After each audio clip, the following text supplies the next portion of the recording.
Hello, listeners. Welcome back to another chilling episode. If you have your own terrifying experience to share, please mail us to be featured in our next episode. So before we dive in, please subscribe to our small channel and leave a comment, letting me know which country you are listening from. So without further ado, let's begin the story.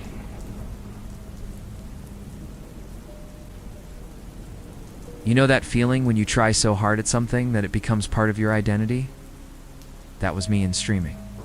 I wasn't trying to get rich or anything. I just wanted to matter to someone out there. A chat message, a follower ping, even just a lurker. Something. Anything. But I was screaming into a void for years. I started on YouTube, then jumped to Twitch, bounced back again. I had maybe 12 regular viewers on a good day, and one of them was my mom, literally, she made a fake username so I wouldn't feel alone. I didn't find out until later. I went by Havacam. Cringe, I know. But I stuck with it because it sounded edgy back when I made it at 16.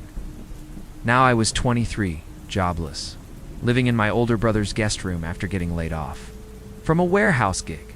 The deal was, I'd pay rent once I made something of myself. He never said that sarcastically, but I could hear it in his voice every time he knocked on the door and asked how many followers I got that day. It was around 2 a.m. when I found the thread. It was 4 energy drinks deep, editing together highlights that didn't exist. On a dead Discord server, someone had posted guaranteed growth, real audience, uncensored. DM me for access crypto only. Normally I'd scroll right past that crap, but something about it felt different. The guy's username was StaticBox, and his server role was beta spectator. There was a weird symbol next to his name. To looked like an eye turned. Sideways, I clicked his profile. No mutual servers, no shared games, just a tagline. Spectral Live sees you. Looking back though, that should have been enough to click away. I should have just shut my laptop and slept. I didn't. I messaged him, he replied instantly. No greeting, no scammy link.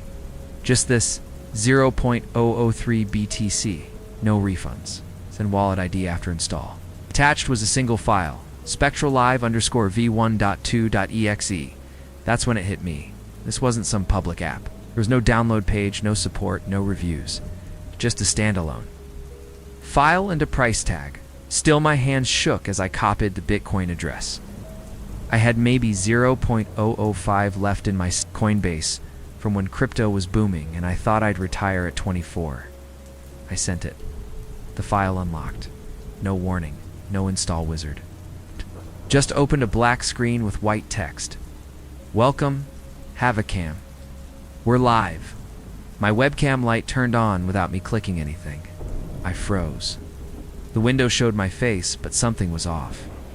Really off. It wasn't me on screen. It was like me, wearing a mask. Pale, smooth skin, hollow, stretched mouth. The eyes were bottomless. My room in the background? Gone. Replaced by this dark space. Single overhead bulb swinging slightly, casting long shadows. Blood stained the walls behind me. It looked too real to be a filter. What the hell? I tried to close the app. No X-Alt plus F4 didn't work. I yanked my webcam. Still streaming. Chatbox was already moving. Dozens of usernames. Not Twitch usernames either. These were strange. PR1 Smonline. Don't blink. Finally. Something real. Host_voided. Next task. Ready. That's when I noticed the viewer count. 147. That was more than I'd ever had. In my entire streaming life, I'd never crossed 20, and now I had 147. And growing. I'll skip the boring stuff of me spiraling and refreshing Task Manager like it would save me. It didn't. Eventually, the stream auto-posted to my Twitch. Channeled somehow. I hadn't synced anything, but it was there with the title Havacam Spectral Feed. EP1. My phone buzzed. A text. Unknown number. Blink again and we'll double your count. I dropped it. My hands were slick with sweat. My brother pounded on the door, yelling something about keeping the noise down. I opened the door. He gave me this look like he didn't know me. I swear he stared too long before muttering, ... You all right, Cam? And walking away. I almost told him. Almost, but I didn't. Looking back, though, I think he saw something. Or maybe smelled something. something that wasn't part of our house. The lights in my room flickered after I shut the door, just once. But it felt like the bulb from the stream room the next day. I tried to ignore it, shut everything down. Deleted the app, wiped my browser. Even tried to do a system restore. Nothing worked. When I booted back up, Spectral Live was already running. My face masked the room darker. And now the walls behind me had something else. Handprints, hundreds of them, scratched into the blood. Chat was back. Viewers, 312. Host _voided. Time for the knife.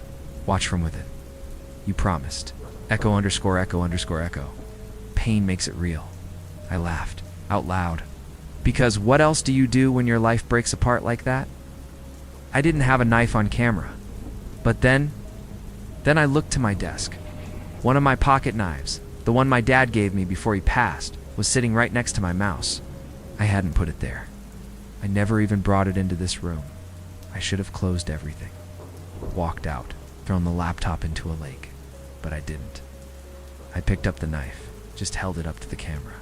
Chat exploded with applause, emojis, and random character spam. Then one username stood out. Brother watching. Behind you. My actual room, the real one, was darker. Same swinging bulb. Same smear on the walls. I blinked. The viewer count hit 666, and I heard the door behind me lock on its own. The next morning I woke up in my chair, his face sticky with dried sweat and my neck aching from how I'd passed out against the armrest. The weird part? Everything looked normal again. My room was just my room, no blood, no flickering light, no strange bulb above me. Just the dusty ceiling fan I never used, my bookshelf full of Funko Pops, and my worn-out Rise and Grind poster from college. For a second, I thought it had all been some messed-up dream, like my brain coughing up nightmares from sleep deprivation and stress. But when I opened Twitch, I felt my stomach twist. My VOD Spectral feed, EP1, was trending. It had over 82,000 views. 82,000. I just sat there staring, my mouth open like some idiot who couldn't process what he was seeing. My follower count had jumped from 300 to over 11,000 overnight. I had donation notifications, sponsors, raid requests, even messages from accounts with check marks. It was like every failure I'd collected for the last 7 years had been rewritten in one night. That's what messed me up most. It felt good. All those nights streaming to an empty chat, talking into a mic like I was broadcasting from the center of a black hole gone. Suddenly I mattered. People were noticing. People were quoting me in comments.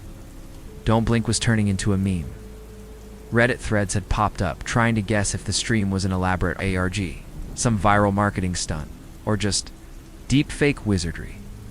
Everyone assumed it was a bit, a show, a spooky act. And the more I read, the more I started to believe them. Maybe I'd blacked out.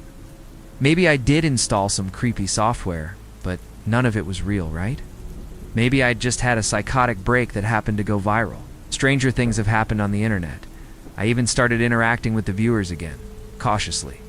At first, I reconnected my webcam, keeping OBS open on my second monitor, watching everything like a hawk. This time, when SpectralLive launched, the overlay looked cleaner, like someone had polished it. My face was still off, but not as grotesque, less mask-like it had learned from feedback. The room behind me still had that eerie bloodstain aesthetic, but no handprints. No movement. No flickering bulb. Felt controlled. Designed.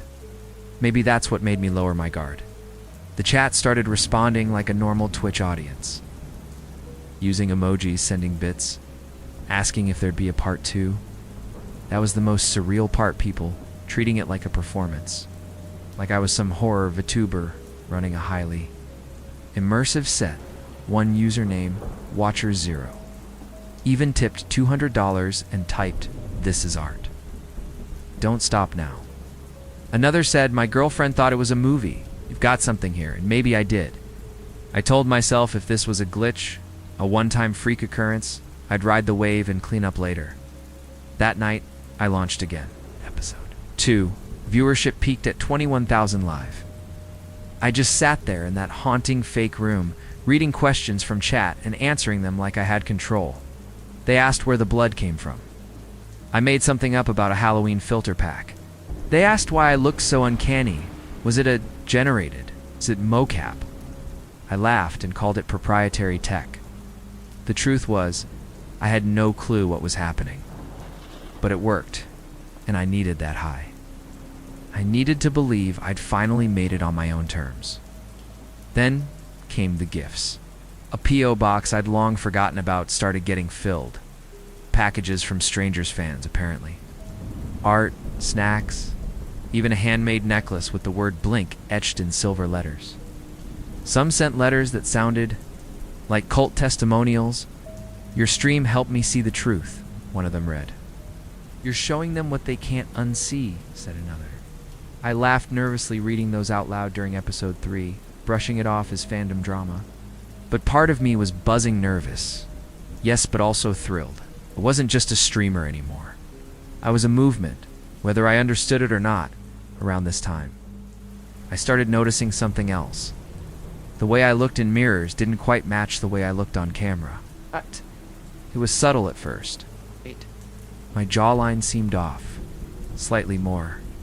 Angular on stream, my eyes darker, a smile just a little too wide in the replays. I chalked it up to compression, maybe filters, maybe my imagination. But once I blinked during a stream, and for a split second I saw myself the real me reach up and cover the camera. And yet the stream kept going, the fake version of me still staring straight into the lens. I rewound the VOD 4 times. It was there, clear as day. My reflection moved. The stream version didn't. That scared me. But again, the chat didn't notice. Or maybe they didn't care. Or maybe that was what they wanted. But it wasn't all glamour. I began hearing things late at night, a distant hum under. The floorboards, like low-frequency feedback. The kind of sound you only notice once everything else is silent. Once, I heard the faint staticky echo of my own voice coming from my closet. Opened it, nothing there but coats and an old VR headset I hadn't used in months. Still, I left the door open after that, just in case. I stopped sleeping deeply. Every time I shut my eyes, I saw that blinking light from the streamed, the single overhead bulb swinging slowly, painting shadows across my dreams, and still I kept going, because the numbers kept growing. So I was getting emails from agencies and invites to horror collabs, and even an offer to license my series to a podcast company. I told myself it was all worth it. I could deal with a little weirdness. I could ignore the flickers in my peripheral vision, the way my fridge magnets started rearranging themselves into nonsense words. The feeling that my streaming room wasn't quite in my house anymore. It didn't matter, because this was mine. This was success looking back, though. That was the trap. That feeling of being seen, finally, lured me in like a drug. Like maybe if I streamed just one more night, I'd find the truth behind it all. Or maybe I'd become something bigger than I ever imagined. I didn't realize the audience wasn't just watching, they were changing things, feeding something. And the more I performed, the deeper I sank into whatever Spectral Live really was. But by then, it was already too late to pull the plug. The shift didn't happen all at once. It was more like a slow leak, a quiet wrongness trickling into my life through the tiniest cracks. The first thing I noticed missing was my external hard drive. It was a Seagate, 2 terabytes with a red sticker on the side that said Old Clips. It had years of footage I'd saved, personal files, backups, old stream overlays, even some family photos. I knew exactly where I left it on the shelf next to my blue audio interface. Under the broken Razer headset I never threw away. But one morning, it was just gone. Not misplaced, not buried. Gone. I tore my room apart looking for it. I even checked my brother's place, thinking maybe he moved it or borrowed it without telling me. He just gave me this flat look and muttered something like, "Man, you're always losing stuff." He didn't even look up from his phone. Pressed him again, told him it wasn't something I'd misplace. He waved me off.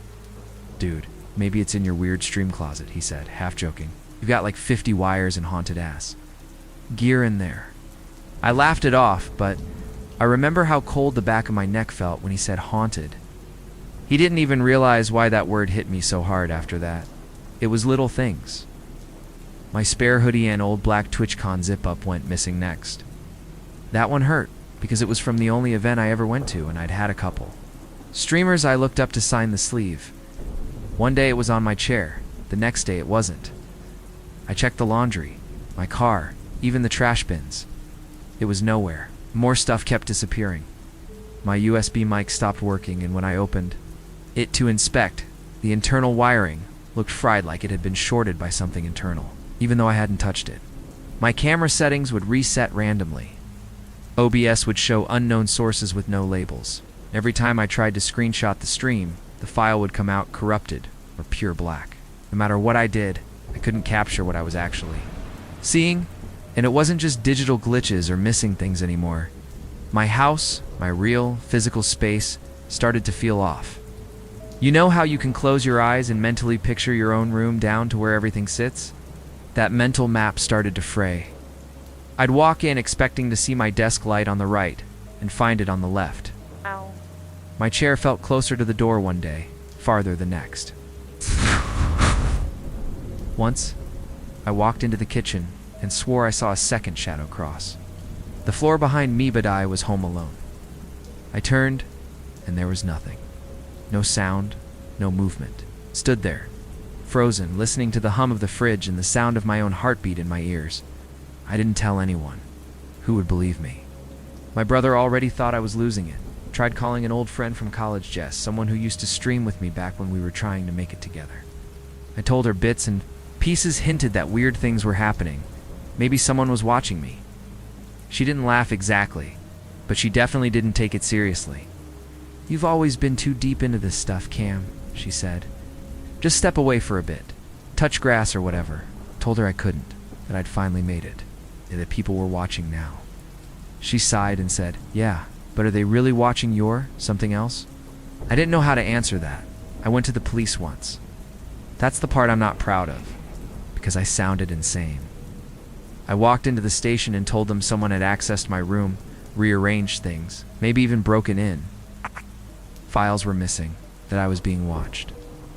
The officer who spoke with me, some guy with gray hair and reading glasses who kept glancing at his monitor, asked if I had proof of forced entry. I said no. He asked if anything of value had been stolen. I told him about the drive, the mic, the hoodie. He frowned and said it sounded like I needed to organize better. I tried to explain the stream spectral, the mask, the fake room, but the more I talked, the more his face closed up. Eventually, he gave me a pamphlet about online safety and suggested I take a break from the internet.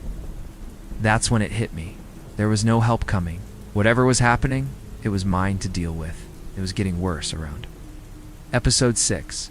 I began hearing my name spoken in the stream, not in the chat, but in the actual audio feed, a whisper cam. Over and over, faint like static beneath a vinyl record. I played the clip back later and couldn't find it. But while streaming, it was clear as day. Cam ... Don't blink. My lights would dim during those moments, and I'd feel something in the corner of the room shift. The fake room behind me the one viewers saw was now slowly warping to match my real one. Same chair, same shelf. The bloodstains were now near identical to the layout of my bedposts. Even the cracks in my drywall started matching the ones in the spectralive background. At one point, I moved my desk lamp 2 inches to the left on a Wii. Instantly, on stream, the lamp in the fake room moved too. Chat exploded with messages like, "Did anyone see that?" And live rendering? No way. But it wasn't. Rendering, it was copying. Or maybe it wasn't copying anymore. Maybe it was replacing. The breaking point came when I received a padded envelope in the mail. No return address. Inside was my old Seagate hard drive, the one that vanished. Only now, it was cracked down the middle. Bent, like someone had tried to snap it in half. There was a sticker on it, not the red one I'd placed. A new one. White. Printed with one word. Stream. I dropped it. Didn't even plug it in. I knew somehow that if I did, whatever line between my world and theirs would break completely. I left the drive sitting on the edge of my desk, half hoping it would vanish again. But it didn't. It stayed there, watching me. It started happening at night, not during the streams after, when everything should have been off. I'd close my laptop, turn off all the lights, lie in bed trying to quiet the hum in my head from hours of pretending to be okay on camera. But lately, something new had crept in, a sound. It wasn't like the hum I'd heard under the floorboards before. This one was sharper, mechanical, like a lens adjusting focus over and over. Click, WHIR, click, I tried telling myself. It was the pipes. That old excuse people use when they hear noises in the walls. But this wasn't in the walls. It was in my room, near my closet, always after midnight. Always while I was trying to sleep one night, around 3:12 a.m., I woke up to the sound of typing, not loud, but steady, like someone softly using my keyboard. I froze in bed, my ears straining. It didn't stop. Click, click, click, slow, purposeful. I told myself it could be a stuck key, maybe a mechanical glitch, but then I heard the mouse wheel scroll. Sound is unmistakable when you're used to gaming rigs. The slight grind of plastic. My whole body tensed. I reached for my phone to use the flashlight, but the screen was black. Not dead dash, just not responding. I sat up slowly, my breath held. The moment I swung my legs over the bed, the sound stopped. Silence. Not even the usual creaks of the house, just a dead, awful stillness that felt thicker than the dark. I turned on the light. My streaming setup was exactly how I left it. No signs of tampering, but the monitor was on. Spectra Live was running. The stream was live. But I hadn't launched anything. OBS was closed. Twitch wasn't even open in my browser. And still, there I was, on screen sitting at the desk. Only in real life, I was standing 10 feet away. Heart pounding. The version on screen didn't look at the camera. It just stared at the screen. Completely still. No blinking. No breathing. As I watched, the background behind that fake me began to shift walls, melting into new textures. The light overhead dimming to a deep red. And on the wall behind me, words were forming, letter by letter. Like you, like Thesey, yanked the power strip out of the wall. Everything shut off. The monitor, the light, the hum, the fake stream. I sat on the floor, legs shaking, and waited for the morning light to bleed through the blinds. I didn't sleep. Couldn't. Every time I shut my eyes, I saw that message. I heard the whir. And worst of all, I felt the faint weight of an audience pressing in from somewhere I couldn't see. Watching not just through the screen. From inside it, the next day my brother finally noticed something was wrong. He barged into my room around noon, asking if I'd been messing with the thermostat or walking around at night. He said the whole house kept dropping into freezing temps between 2 and 4 a.m., and he kept hearing whispering through the vents. Not words, man, he said, rubbing his neck. Just mouths, talking, like someone whispering with no language. I tried to explain, stammering about the streams, about SpectraLive not shutting down, about how it was copying my room. He gave me this look like I was unraveling right in front of him. Dude, he said quietly, you need to stop. Just stop, uninstall whatever this is, and take a break. You're scaring me. I told him I couldn't, that it wouldn't let me. He left after that. I heard him call someone later, maybe our mom, said something about psychosis, something about being in too deep. Maybe he was right. But when I tried to uninstall the Spectra Live executable that night, I found something new. The file had replicated. There were now 5 copies, each renamed with numbers I didn't recognize. Coordinates, maybe, dates. One was labeled the 1st of June 2024 _CAM_01. That's my birthday.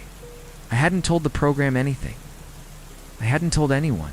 From that point on, the nighttime events escalated. I started waking up in different parts of my room like I'd been moving while unconscious. One morning. I found myself sitting at my desk, my streaming software open. And a full VOD recorded from 2:06 a.m. to 3:13 a.m., I had no memory of recording it. Watching it made me sick to my stomach. In the footage, I wasn't saying anything, just sitting there, staring into the camera, completely still. Then, halfway through, I slowly raised my hand and placed it over the lens. Not in fear. Not in panic. Just ... deliberately, as if trying to block someone from seeing too much. The chat on that recording was even more disturbing than usual. Usernames I didn't recognize. Messages like, "He's learning. The room's almost done. Don't let him blink." I didn't stream for 3 days after that, not officially. But the VODs kept appearing, videos of me doing things I hadn't done, saying things I didn't remember. Always around 3 a.m., always with the same background. The fake room now almost indistinguishable from my real. One dash just ... worse. It felt like watching a version of my life where nothing human remained. I tried locking my door at night. I even installed a cheap indoor camera from Best Buy to monitor my desk area. The next morning, I played the footage back. Right at 3:03 a.m., the lens filled with static. When the picture returned 3 minutes later, the chair was empty. But the microphone was on, recording, and faintly, under the hum. Someone was whispering, "We see him better this way." The breaking point came one Sunday night. After another failed attempt to shut everything down, I'd pulled the battery from my laptop, wiped the drives, even removed the CMO's battery from the motherboard after watching a tutorial on YouTube. I rebuilt the entire setup from scratch, borrowing a spare tower from my brother's garage. I thought if I rebuilt everything from clean parts, I'd be free. But as soon as I plugged in my new webcam and opened my browser before even installing OBS SpectraLive, launched, no shortcut, no icon. It just opened. The words flashed across the screen, "Welcome back, Cam." Then the camera turned on by itself. Same distorted version of my face, same sickly lit room behind me. That's when I knew this thing wasn't running on my machine anymore. It was running on me. I started digging. Not on the surface web, that was useless. Just Reddit threads arguing whether I was an ARG or a genius hoax artist. But the dark web, that was where things got real. I found forums I hadn't seen before, buried threads archived by the Wayback Spiders. Some weren't even in English. And the ones that were read like half-coherent madness. But one kept popping up, SpectraLive_demon. Every time someone mentioned it, the thread would get locked or removed within minutes. One comment stood out though, buried in a backup. Thread hosted on a Finnish site. They don't want your stream. They want your shape. I didn't sleep that night. I stayed up cross-referencing usernames I remembered from chat. I started noticing patterns. Some had been active on obscure horror channels going back years, like the same users had been following. Different streamers who went viral and then vanished. Most of them disappeared after peaking. One had been a Minecraft streamer in 2015. His last message was, "I think they live in the delay." Another had posted to a Twitch dev forum asking if there were ways to undo a false broadcast. None of them were active now. Some accounts were deleted. Others were still technically live but hadn't streamed in years. But when I checked their profiles, they all had something in common. A single pinned VOD titled some variation of "We're watching now." My hands were shaking when I opened mine. I hadn't made a pinned VOD, but there it was. The thumbnail showed a version of me I didn't remember. My face looked hollow, stretched too far across the screen, like someone had warped the image just slightly to make viewers uncomfortable. Without knowing why, the background was pitch black, except for the hint of that overhead light and a dozen shadowy figures barely visible behind me. I clicked play. At first, it was just static. Then, slowly, my voice came through, not a recording. Not something I'd said. It was my voice, but reading off names. One by one. Jess, ... Andrew, ... double quotes, all people I knew, my friend Jess, my older cousin Andrew, Martin, my old coworker from the warehouse. Then came strangers, names I didn't recognize, dozens of them. And every one of them was spoken in that same slow, flat tone, like a roll call at some secret meeting. At the end, my voice said, "They see what you show, they shape what you leave behind." I closed the video. My eyes were burning. But something was waiting on my desktop, a new folder time-stamped, to the moment I clicked that video. I didn't create it. Inside were dozens of images, screenshots of me sleeping, brushing my teeth, watching TV, all from angles that didn't make sense, slightly above, slightly behind, as if taken by cameras that shouldn't exist in my house. Some were dated weeks before I even launched Spectral Live. That's when it hit me. This didn't. Start with the download. It started earlier. It had been watching me before I ever knew its name. Before I ever clicked anything, the stream wasn't just online, it was here, in my life, in my room. My home wasn't a home anymore. It was a feed, a living set dressed up to mirror my growing audience's expectations. The more people watched, the more the room changed. The more the fake room bled into mine. I rushed to my brother's room. I didn't care how crazy I sounded. I just needed someone else to see. But when I got there, he wasn't in bed. His window was open, letting in that awful humming cold. On his nightstand was a sticky note in his handwriting. Sorry, I blinked. His phone was still on the desk. I grabbed it. Opened the camera roll. There were videos of me, walking down the hall, sleeping, just like the ones on my desktop. Only these were time-stamped for days before I'd noticed anything missing. He'd been watching me. Maybe not at first, maybe not on purpose, but somewhere along the way he started recording. I don't know if it was fear or obsession. Maybe the stream got to him. Maybe it needed him to see me the way they did. No. But that night, I realized what betrayal really feels like. Not when someone hurts you on purpose, but when someone helps the thing hurting you without knowing they're doing it. I went back to my room and checked the stream. It was still live, hadn't even stopped while I was gone. But now there were two figures on screen, me and something standing behind me. Too tall, no face, just long arms and a mouth that didn't close. The chat didn't react with fear. IID. Cheered emotes. Bits. New guest unlocked. He's one of us now. Keep streaming, Cam. The viewer count hit 9,999, then it glitched. Jumped to infinity. I closed the laptop, threw it across the room. And in the moment of silence that followed, I swear I heard the faintest clap of applause. Slow, measured, like an audience. Pleased with the act. I don't remember leaving the house. I just remember the cold. The kind of cold that settles into your clothes before you even realize you've stepped outside. It was just after 4 a.m. when I drove to my old professor's house, Dr. Elias. He taught cybersecurity fundamentals at community college. Brilliant and slightly paranoid in a way that made you feel like he wanted the world to be as dangerous as he described. He was the only adult I knew who might not laugh me out of the room. I hadn't spoken to him in almost a year.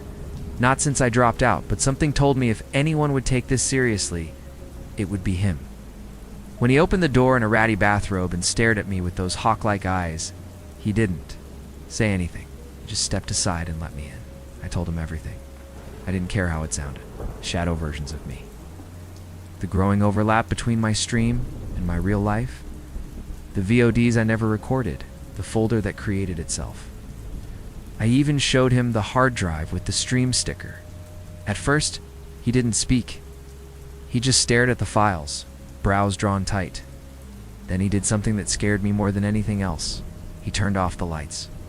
All of them, one by one. Every bulb in his living room, then the kitchen, then the hallway. Digital parasites thrive on observation, he said. Sometimes the best you can do is go dark. I asked him what he meant by parasites, and he just looked at me and said, "You're broadcasting something you don't understand. It's feeding on every single viewer who keeps the window open." That's when it hit me I wasn't just a victim. Pulled out an old laptop, he said, had never been connected to the internet. Booted it up with a custom OS from a USB stick and opened a sandboxed virtual machine. "If we're going to trace this," he said, "we do it somewhere they can't." Follow. We plugged in the hard drive. It made a strange clicking noise, but the files opened. Hundreds of them. Some were corrupted. Others were just blank text documents with names like voiceprint_001 and depthmap_ECHO. One video. File opened into a distorted version of my stream, but the timestamp said it was filmed 3 days in the future. It showed me sitting at my desk, blood trickling from my nose, eyes blackened out.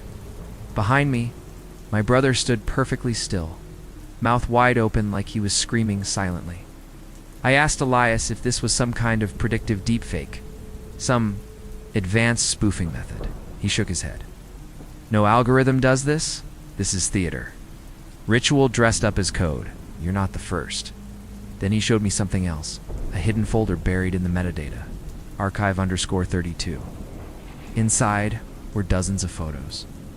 Not of me, of other streamers, people I didn't recognize. Some looked like teenagers. One looked like a mother holding a baby. Each had a date, a location, and one word: dead, missing, offline. Elias looked at me and said, "They've been doing this for years, broadcasting decay, turning people into storylines for something no one should be watching." I asked who they were. He didn't answer right away. He turned to me and said, "You need to stop the feed, burn everything, leave nothing plugged in, and most importantly, you cannot look at the audience." I asked what that meant. He said, "At a certain point, your viewers aren't just viewers. They become ... doorways." That's when I noticed the window in his office. From the corner of my eye, something moved past it. It's not a person, not an animal. It's just a smear of movement, like the camera blur you get from fast-forwarding through a frame. We packed everything into a metal case and drove to a spot Elias called Clean Ground, a cabin upstate he kept for research. No Wi-Fi, no signal. He insisted we bring no phones, no laptops, no digital anything except the rig we were going to destroy. I agreed. I was desperate, terrified, ready to be free. The cabin was old, freezing, and silent. But for the first time in weeks, I felt like maybe, just maybe, there was a chance to end this. Elias began dismantling the drives, peeling away layers of the SpectraLive files, isolating packet logs, cross-referencing upload pings. Then he paused. "Something's wrong," he muttered. I walked over to see what he was looking at. Dawn. Screen 1 log kept blinking. Repeated entry, stream active, local camera detected, but we had no cameras plugged in, not even the laptop's built-in lens he'd physically taped over it. Then the screen flickered. A new file appeared. No extension, just titled cam. Elias clicked it. The screen went black. Then, slowly, a single image faded in. Me, standing in that very cabin, wearing the same clothes, same hat. Only in the image, I was smiling. I never smiled like that. It looked like someone else wearing my skin. In the background, Elias lay slumped over the keyboard, unmoving. I turned toward him in real life. He was still upright, alive, but his breathing was shallow. His eyes had gone glassy, like he was watching something inside his own head. I shook him, called his name. No response. Then he whispered, barely audible, "It's not the stream anymore. It's you." I panicked. Grabbed the hard drive and ran out of the cabin. The cold outside felt alive, like the air had teeth. I didn't look back. I couldn't. I buried the drive near the base of a frozen pine and smashed it with a rock until the casing cracked open like a shell. I thought maybe that would be enough. But when I looked up, there were lights in the woods. Dozens of tiny, red lights. Not from cameras. It's from eyes. Watching, waiting. I ran until I couldn't feel my legs. Back to the car. Back to the highway.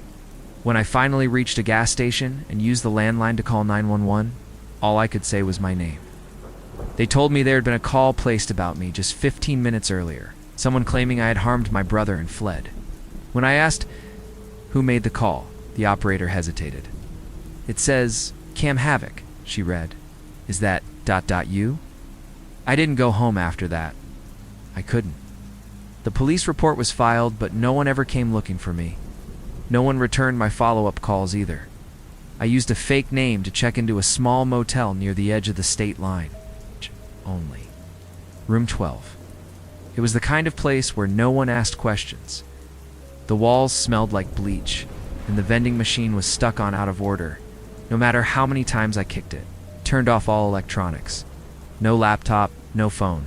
Just a paperback book I picked up from a gas station rack and a notepad I used to remind myself of things. Grounding things like you are in room 12. And you are not on camera. At least that's what I thought was true. But it's getting harder to know what's real anymore. 3 days ago, I went into town to buy socks and toothpaste. That's it. I walked past a pawn shop window and stopped cold. There in the corner of the display was a flat-screen TV running an old security feed. Except it wasn't grainy black and white footage, was my stream. The same angle, same mask face, same background, still flickering with that yellowish light. The timestamp read live, and in the corner the view count was pulsing like a heartbeat. I went inside, grabbed the clerk by the sleeve, and asked him what channel it was. He blinked, confused, then looked at the screen. That, he said, that's not hooked to anything. It's been like that since we got it. We just use it for display. I left without the toothpaste, left without breathing. I tried contacting Elias again, but his number was out of service. The voicemail was gone, not just full gone, like it had never been set up. The email I'd used to send him the Spectra Live screenshots bounced back, returned as undeliverable. I even called the college. He said no one by that name had ever worked in the cybersecurity department when I gave them his full name. Told him about the cabin. They politely told me the number I had reached was no longer in service. It was like he'd been erased. Or maybe he'd been absorbed. I don't know what else to call it, and I think that's what's coming for me now. Not death, not madness. Absorption. A quiet conversion. A process of being made into content. The hardest part is knowing how much people loved it. My stream. Account is still active. I checked once, against my better judgment. Over 400,000 followers now. Clips shared across TikTok and Reddit. Top 10 creepiest livestream moments on YouTube. And I never made those clips. Something is curating my life like it's a product. One of the trending memes is just a loop of my expressionless face, stitched with the caption, Poe. You blink and he sees you. I still get notifications on a burner phone I use only in emergencies. I never connected it to any of my old accounts. Never used Wi-Fi. But last night, the lock screen lit up with a push notification. Not from an app, just a simple text. New viewer joined. Blink to accept. I threw the phone in the bathtub and poured shampoo over it until it sparked. I slept since. I keep all the lights on. I keep the TV off. I cover every mirror, every reflective surface. Because I'm starting to believe the audience isn't watching through cameras anymore. They're watching through reflections. It's through me. And that brings me to now. I'm writing this from a public library using a terminal that erases its memory. After each session, if you're reading this, I'm begging you, don't go looking for the Spectra Live file. Don't search for the stream. Don't try to find my channel. You'll think it's a hoax. You'll think you're safe because your firewall's solid or your mic light isn't on. You'll tell yourself that whatever you're watching is just a clever edit or a new type of found footage. They can't hurt you. But you're wrong, because it's not the stream that gets you. It's the moment you want more. It feeds on curiosity, on viewership, on attention. And once it knows, you're watching. It never lets go. This morning I looked into the motel's cracked bathroom mirror. I only meant to glance, just long enough to check my eyes. And for a second, less than a second, I saw the mask again. That mask on me, smiling like it knew I'd looked. That's when I noticed the red light in the corner of the ceiling. I never saw it before. I didn't install anything. It's blinking now, slowly like a camera. It's like we're live again, and I don't know who's watching anymore. But I think I just blinked. I know how it sounds when I say I still hang out in an old internet forum. Not Reddit, not Discord. A forum. It's like early 2000s. Laura's avatars, signature banners, clunky quote blocks. But there's something comforting about places like that. You know? All the noise of the modern internet falls away. No ads, no influencers, no algorithm nudging you toward doom scrolling. Just people. Weird people, maybe. Lonely, definitely. But people, trading stories across dead threads like ghosts. Whispering in the ruins of a once busy town. That was Chatroom 32. And for years, it was the only place I felt like I belonged. I found it back in college during a stretch of insomnia. when I was too broke for a therapist and too wired to sleep. It was hidden beneath layers of old link, directories, the kind that haven't been indexed in a decade. The homepage was bare-bones gray background, courier font, a static banner that just said, "Tell us something true." That was the only rule. You had to post something you swore was real. No creepypasta reposts, no no sleep drama. Just true stories, paranormal, unexplained, personal. Every Friday at midnight, a new thread would go up, the weekly tell. You'd share your story, respond to others, and if you broke the truth rule, you got banned. No questions, no warnings. The mod was a user called C Throgless. They never posted their own stories. It's just updated the thread every week like clockwork. It's always at exactly 12 a.m. Eastern, and we took it seriously. So seriously that we built our own mythology around it. There were the old posters, who had been around since the forum launched in 2005, and the phantoms, users who only posted once and vanished. Some of them told stories that stuck with you.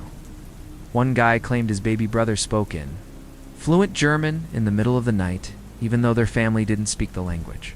Another swore a mirror in her hallway changed what it showed when she was alone. That's the kind of stuff that lived in chat room 32, and for a long time it felt safe, even when it was scary. We all used usernames, of course.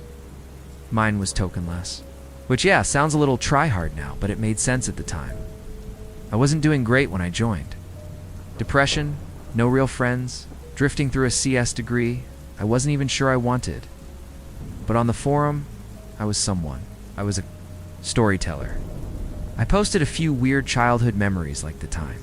Saw a girl walk into our neighbor's backyard and vanish without ever opening the gate. Then people responded. They cared. They believed me, and I believed them. That's what made it feel like a family in a strange way. Not one of blood or history, but of shared understanding. We were all people who had seen things no one else believed. Over time, some of us started messaging outside the thread. I got to know a user named Half-Told. She was funny, always skeptical, but never cruel. Another guy, Minilex, worked nights at a gas station and used the forum to stay sane. We started forming little circles. It never felt clique-y, just ... familiar. Safe. Once. I even organized a group Google Meet to hear people read their stories aloud. It was glitchy, awkward, but kind of beautiful. We joked about starting a podcast, but it never went anywhere. We were too scattered, too tired. I guess what I'm trying to say is, I'd defend Chatroom 32 with my life if you'd asked me a year ago. Yeah, it was weird. Yeah, it had rules, but it was mine. It gave me a reason to look forward to Friday night. And even when real life fell apart, when I lost my job, when my mom got sick, and my best friend ghosted, Mythoforum was always there, waiting. But looking back though, I should have noticed the cracks, the subtle things. Threads that vanished.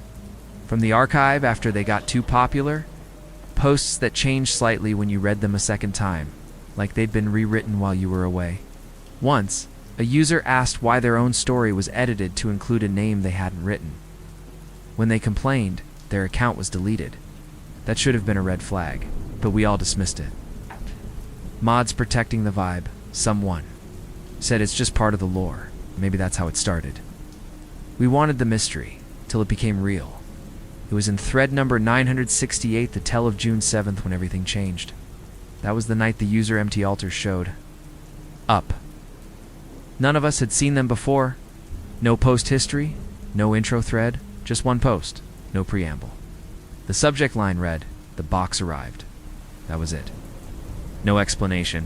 It's just a story about receiving a small wooden box with carvings along the edges and a faint humming noise that never stopped. The user claimed it showed up 2 days after they started reading Chatroom 32. No return address, no markings.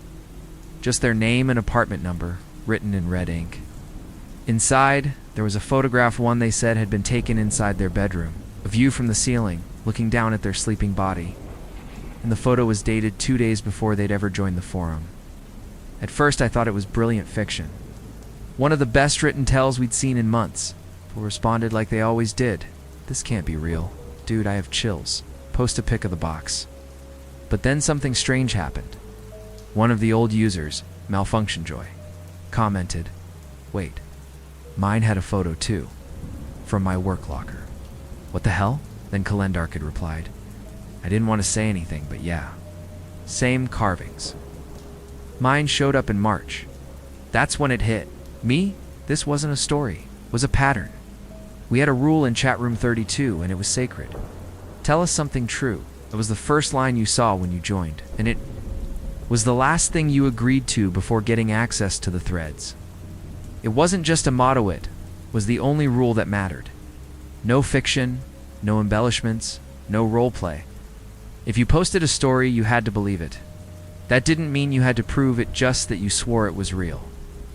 And believe me, we clung to that rule like it was gospel. Because once you got past the edgelord ghost stories and the edgy high school nonsense, the real tells started to surface, and they weren't scary because they were dramatic. They were scary because they were quietly impossible. Stories that weren't loud, but wrong in some bone-deep way, even had our own set of guidelines, posted by the mod at the top of every weekly tell thread. I still remember them, word for word, 1 tell per user per week.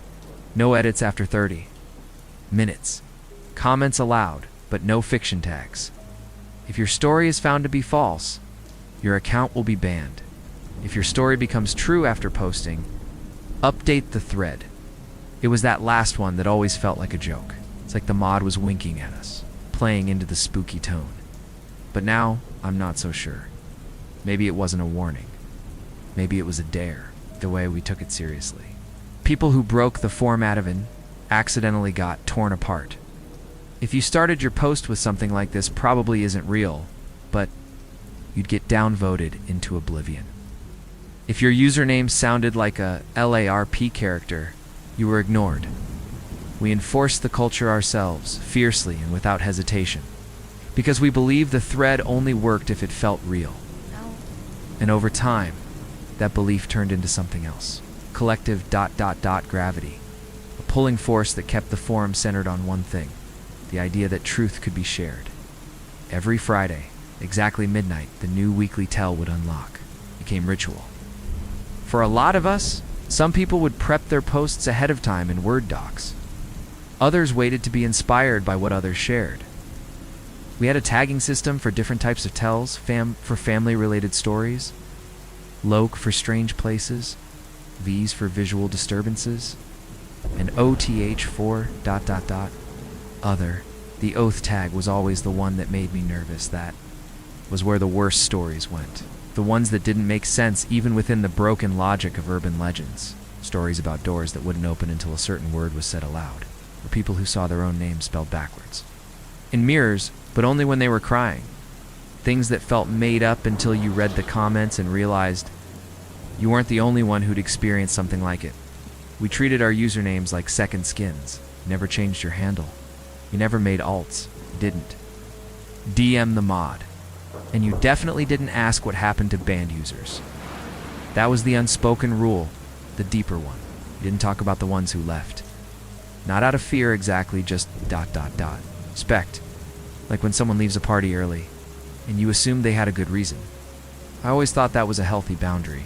Now I wonder if it was something else. It's a blind spot. The weird part? I never questioned how the mod knew when someone was lying. They always knew, every time. A story would go up, get traction, and then boom, deleted. User banned, IP locked. No warning, no reason. People would speculate, of course. But deep down, we all accepted it. Glass sees through it, we used to say. Short for Seathrogless. The username of the only mod the forum had ever known. That account never replied to comments, never explained itself. It only ever posted the new thread. And even that stopped being manual at some point. Around thread number 850, people started noticing that the Friday post was arriving at exactly midnight down. To the second, no variation, no lag. Some assumed it was automated. Others figured it had always been that way, and we just hadn't been paying attention. Looking back, though, I should have known that was the first real sign something had changed. I used to believe Glass was just a user, a mod with admin rights, and a sense of humor. But after that post from Empty Altars about the box, I went looking. Just out of curiosity, I clicked the username. It took me to a blank profile. No posts, no friends, no signature. Just one piece of information. Member since March 32, 2005. I thought it was a typo. But it wasn't. The site had no March 32nd. The calendar widget glitched when I tried to scroll to that date. Every time I clicked back, the page redirected to the home page. That's when I noticed that all the old Threads ones I'd posted in, ones I knew had existed, were being stripped of comments. Not deleted, just ... edited down to the bones. And in place of the stories, new ones were showing up. Accounts I didn't recognize. Posts I never remembered seeing. I messaged Half Told to ask if she'd noticed. She replied instantly, "Yeah, but I didn't want to say anything. I think it's rewriting us." The box came exactly 5 days after I commented in Thread. #968. That was the last thread where people openly discussed receiving them. After that, the mood shifted. Half the users started treating it like it was just another story arc, creepy, but fake. The other half went dead silent. No replies, no reposts, just longtime users vanishing without saying goodbye. The night I posted my comment, it was simple. I wrote, "No box here, but I'm curious anyone else getting these." That was all. Not a story, not a submission. It's just a question in the thread. I refreshed the page 2 minutes later and noticed something strange. My comment was no longer at the bottom. It had been pushed up. Several new posts had appeared beneath. It all posted within the same second. All from accounts that had never posted before. They all had the same response. "You should check your door." I live in a small apartment on the edge of an aging college town, cheap rent, bad lighting, paper-thin walls. My mailbox is one of those aluminum units with rows of square compartments. The kind that lets your neighbors see if you're still picking up your junk mail. I went down just to satisfy my paranoia, and there it was, sitting in front of my unit. Not inside the mailbox, just resting neatly on the cold concrete. A box no bigger than a cigar case, dark wood, smooth to the touch, but worn at the edges. Like it had been passed around too many times. There were no stamps, no shipping labels, no markings except one, my handle, token loss, carved into the lid. Not written, carved, as if someone had done it slowly by hand. I didn't take it inside right away. I just stared at it for a long time, listening. Listening because it was humming, not loudly, just enough to feel rather than hear. Like the way an old TV buzzes when it's on in another room. Shh. I eventually picked it up, cradling it with both hands like it might bite. It was heavier than it looked. I walked back up the stairs, locked my apartment door behind me, and placed the box on the kitchen table. I didn't open it, not at first. I just stared. I messaged Half Told again. "Me. I got one. Her. Already. Me. What do I do?" Her. "Don't open it in the dark. That's what people say." Me. "Have you opened yours?" Her. "Not yet. It's still in the freezer."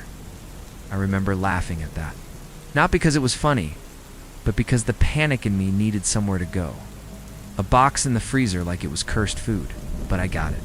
I really did. I waited until morning, just to be safe. Full daylight, coffee brewing, every light in the apartment switched on. Sat at the table with the box in front of me, took a deep breath, and lifted the lid. Inside was a photo, just like the others had described. Square Polaroid style, though the paper didn't have any branding on the back. The photo showed a moment that hadn't happened yet, at least not exactly. It was me, sitting on the couch, holding my laptop, wearing a hoodie I hadn't worn in weeks. But the part that made my blood run cold was the expression on my face. I wasn't smiling. I wasn't looking at the camera. I was staring at the screen, eyes wide, mouth slightly open like I'd just realized something I couldn't unrealize. Behind me in the photo, my window was open.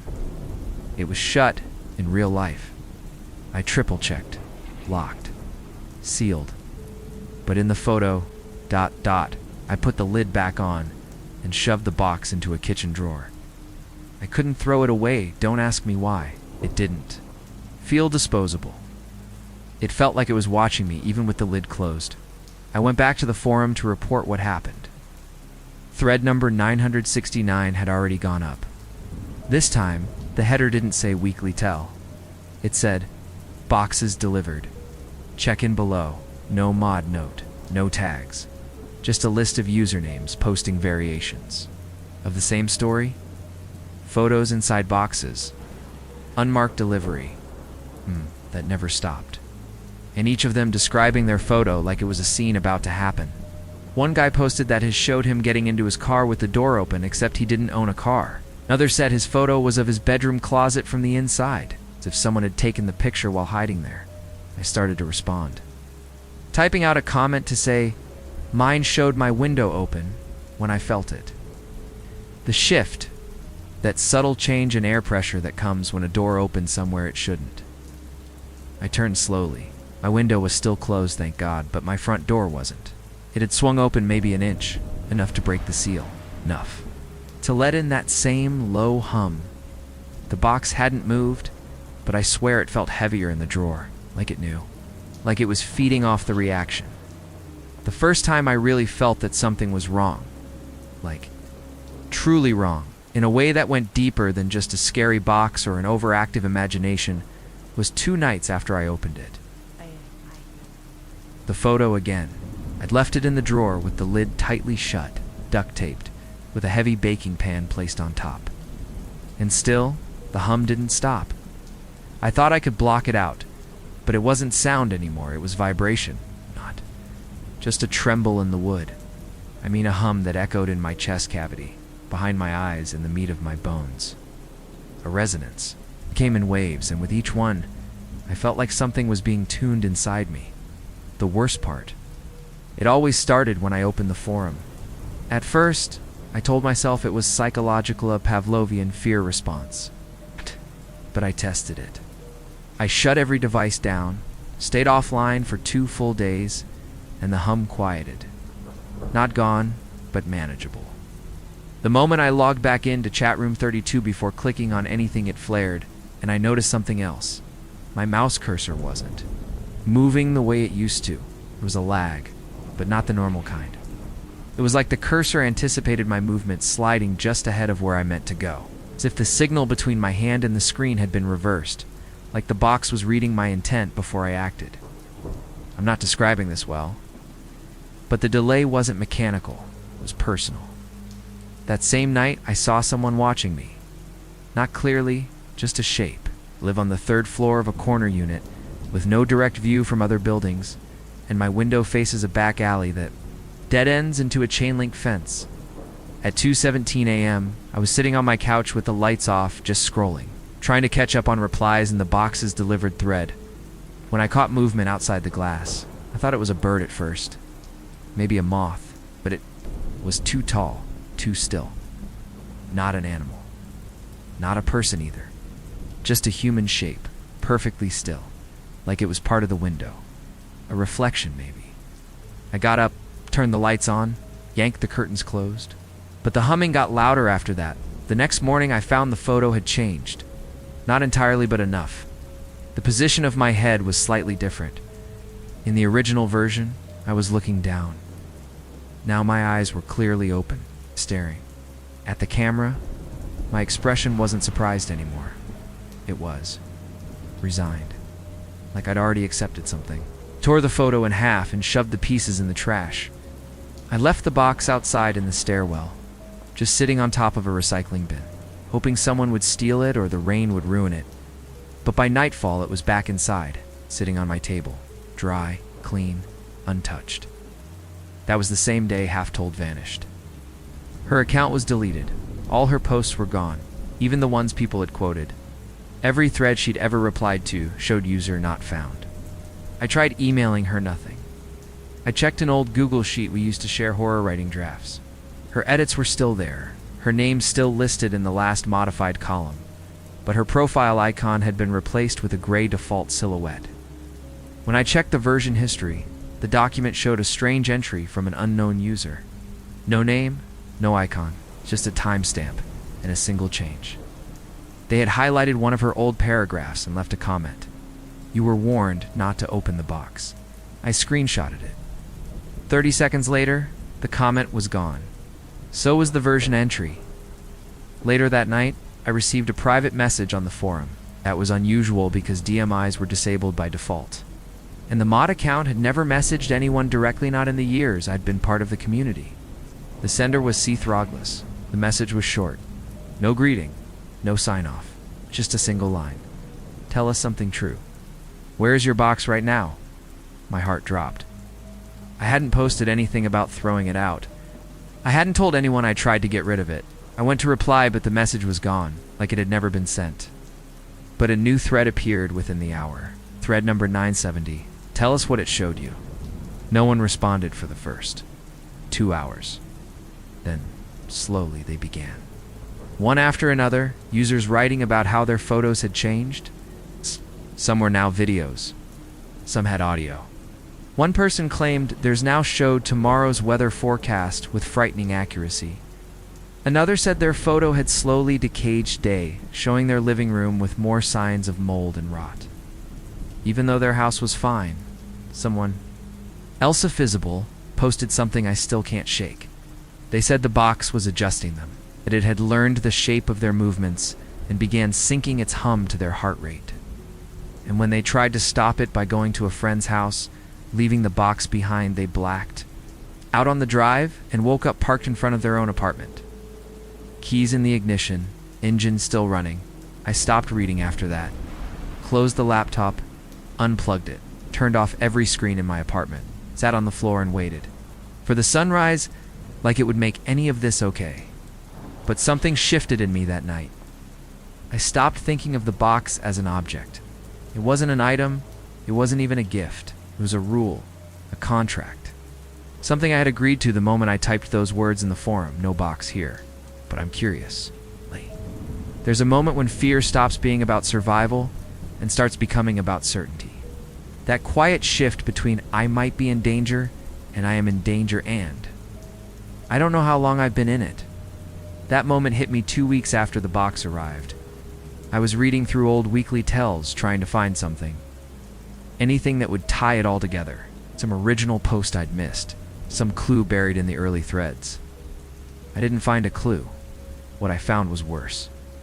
I found my own name, my real name, mentioned in a comment thread from 2017. That's 6 years before I ever joined. The post was under thread number 462, titled, "The Guest Who Stayed Too Long." A user I'd never heard of, Bone Filter, had written about a recurring dream involving an apartment unit that didn't exist on their building's floor plan. They claimed the unit had a door with flesh-colored wood and a peephole that blinked.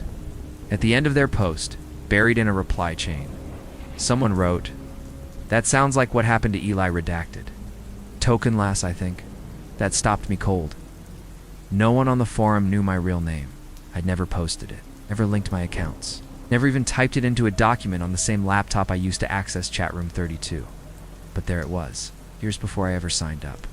I tried to click the username of the person who posted it, Ice and Thucks, but the profile had been scrubbed. No post history, no signature, nothing. I scrolled back through the thread again, looking for where I'd seen that username. Before, that's when I realized they'd replied to me in every single thread I'd posted in since I joined. Not obvious, never directly, it's once or twice. Just enough to stay familiar without being memorable. I should have been surprised when I searched the phrase eyes in the ducks and found that it wasn't just a username. It was a repeated phrase used across several different tells by different users. Different years, different countries. The same sentence. I thought it was the air ducts, but there were eyes watching through them. That was when I knew for sure that whatever this was, it wasn't just about boxes. It wasn't just about a cursed object or some old admin playing Puppet Master behind the screen. It was systemic, built into the bones of the forum itself. We weren't being visited by something outside. We had welcomed it in, nurtured it, given it a schedule, a structure, a weekly invitation. And the moment we started following the rules, we'd let it make its own. I remembered something half-told had once messaged me in passing. Don't forget, you're not talking to people on here. You're talking to users. There's a difference. I didn't get what she meant at the time, but now I did. I went back and reread a bunch of old posts, and a horrible pattern began to form. Certain users, ones that had been around forever, ones who posted consistently but never drew too much attention, were mirroring us, copying our language patterns, adapting, inserting comments that sounded helpful or skeptical or just meta. Enough to seem human, but they never got personal. They never made mistakes. They were the perfect blend of engagement and detachment. I tested a theory. I posted a fake memory in the next weekly tell. I broke the rule. I wrote about a time I'd supposedly been locked in a mausoleum overnight, completely fabricated. I watched the thread like a hawk. People replied like normal, but none of the old usernames commented. Not one. And the next morning, I got a message in my inbox, again from Cithroglis. Don't lie to them. No punctuation, no signature, no further explanation. But the thread was still there, still active, which meant I hadn't been banned, not yet, and that told me something else. The rule wasn't for us anymore. It was for them. Whoever or whatever was reading the tells needed us to be honest. Not because it valued truth, but because it needed a real reference point, starting shape. That night I went through my apartment inch by inch. I was looking for cameras, for bugs, for anything electronic that didn't belong. I checked smoke, detectors, outlets, air vents, even inside the toilet tank. I didn't find any bugs. I did find something behind the couch. Another box, identical to the first, except this one had no humming, just silence. I opened it immediately, my stomach lurching. Inside was a photograph. Wait. This time, the photo showed a screenshot of me from earlier that same day on the weekly tell thread, reading. The shot was taken from an angle above and behind me, right where my ceiling meets, the back corner of the room. But that wasn't the worst part. The worst part was that, in the photo, I wasn't alone. There was something just behind me, blurred shape, no eyes, no face, just ... outline. The same one I'd seen in my window reflection. That was the night. I stopped turning my back to corners. I didn't sleep for more than an hour a night after finding that second box. I kept the lights on at all times, left the TV playing static on purpose, just to hear something that didn't try to respond. My laptop stayed unplugged, shut in a drawer, battery removed. But even that wasn't enough. Because the last few nights, it wasn't the forum that was haunting me, it was the format of the forum. I'd hear lines of text in my head as I walked from room to room. Bolded titles, quoted replies. Username mentions followed by comments that didn't make sense outside the structure of a post. Once I opened the bathroom mirror cabinet and swore I saw the words threadlocked flicker across the glass. It was like the forum had become the lens. I was now stuck looking through. The breaking point came when I tried to delete my account. I didn't think it would work, but I had to try something. I plugged the laptop back in, booted it into safe mode, and opened the site. The login screen was already filled in with my handle. Password 2. I hadn't typed anything. I clicked into my profile, hit delete account, and a pop-up appeared that said simply, "You are not the one who tells." That was when my screen went black, not just the laptop. Every light in my apartment shut off. The power didn't trip. The air conditioner kept running. The fridge still buzzed. But the lights went dark. I stood up, the room swallowing. Me in silence, and then I heard it. Not humming. Not static. Breathing. Not my breathing. It came from inside the apartment, low and steady, just behind the couch. I stepped backward into the hallway, nearly tripping over a pile of laundry I hadn't touched in days. Then I saw the photo. The first one. The one I'd torn in half. Somehow it was whole again, lying face up on the floor near the kitchen. Only now, the angle was different. I wasn't sitting on the couch. I was standing right there in the hallway, and behind me in the photo, the same shape, closer, more defined, not quite human, not quite anything. I grabbed my keys, shoved my feet into mismatched shoes, and ran. I didn't lock the door, didn't even close it behind me. I just needed distance. I sprinted down the stairs, across the parking lot, into my car, and peeled. out without checking the mirrors? I didn't have a destination in mind. Just the road, the motion, the idea that maybe if I moved fast enough, whatever was following me wouldn't be able to keep up. I ended up on a highway I didn't recognize. One of those long stretches with no exits, no gas stations, just endless. Concrete and faded lines. That's when the radio turned on by itself. I hadn't touched it. It was set to static, but under the hiss I heard a voice, familiar, my own voice. Reading something, thread number 971, tell us how you tried to leave. I yanked the wheel hard enough to swerve into the emergency lane, shaking, heart pounding so loud I could feel it in my fingertips. I turned off the car and sat there, completely, still, staring at the dashboard. Then my phone lit up on the passenger seat. I hadn't even realized I'd brought it. The screen displayed a notification. New reply in your thread. Username, see Throgless comment. Running only updates the box. The next part happened so fast I can't tell you the order of events. A figure appeared in the rearview mirror, just a blur at first, then shape. Moving, not walking, just arriving, like skipping frames in a video. 1 second it was far. The next it was at the edge of my trunk. I threw the car into drive and floored it, no looking back, not even a glance. I drove until my fuel light blinked on, then pushed another 10 miles past that. I ended up at a rest stop just over the state. Lined one of those 24-hour places with vending machines, a few bathrooms, and an old payphone near the dumpsters. I locked myself in the handicap stall, knees drawn up to my chest, and tried to breathe without making a sound. I must have stayed there for 2 hours. When I finally worked up the nerve to check my phone again, there were 10 new messages. From the same number? No contact name. No previous conversation history. Just 10 identical messages. Tell us something true. That's when I knew I was never going to outrun it. This wasn't about the forum anymore. It wasn't about the box. Those were just interfaces. This thing, whatever it is, wants stories, but not fictional ones, not entertainment. It wants your life in pieces. It wants your fear in structure. Labeled, organized, threaded, and once. You start posting. Once you offer even one story, even one truth, you've given it a root in, like a prompt, a spell, framed to occupy. That night I didn't go home. I didn't go anywhere. I stayed in my car, freezing, clutching the box I swore I had left behind, but which was now in the back seat like it had been waiting. No sound, no hum, just its weight. And a new message taped to the lid in handwriting I recognized as my own. Next week's thread is yours. I didn't return to my apartment. I don't even remember when I officially left. No lease cancellation, no key handover. Just stopped going back. My stuff's probably still there rotting food in the fridge. Blinds half drawn, the duct-taped box sitting on the table like a forgotten offering.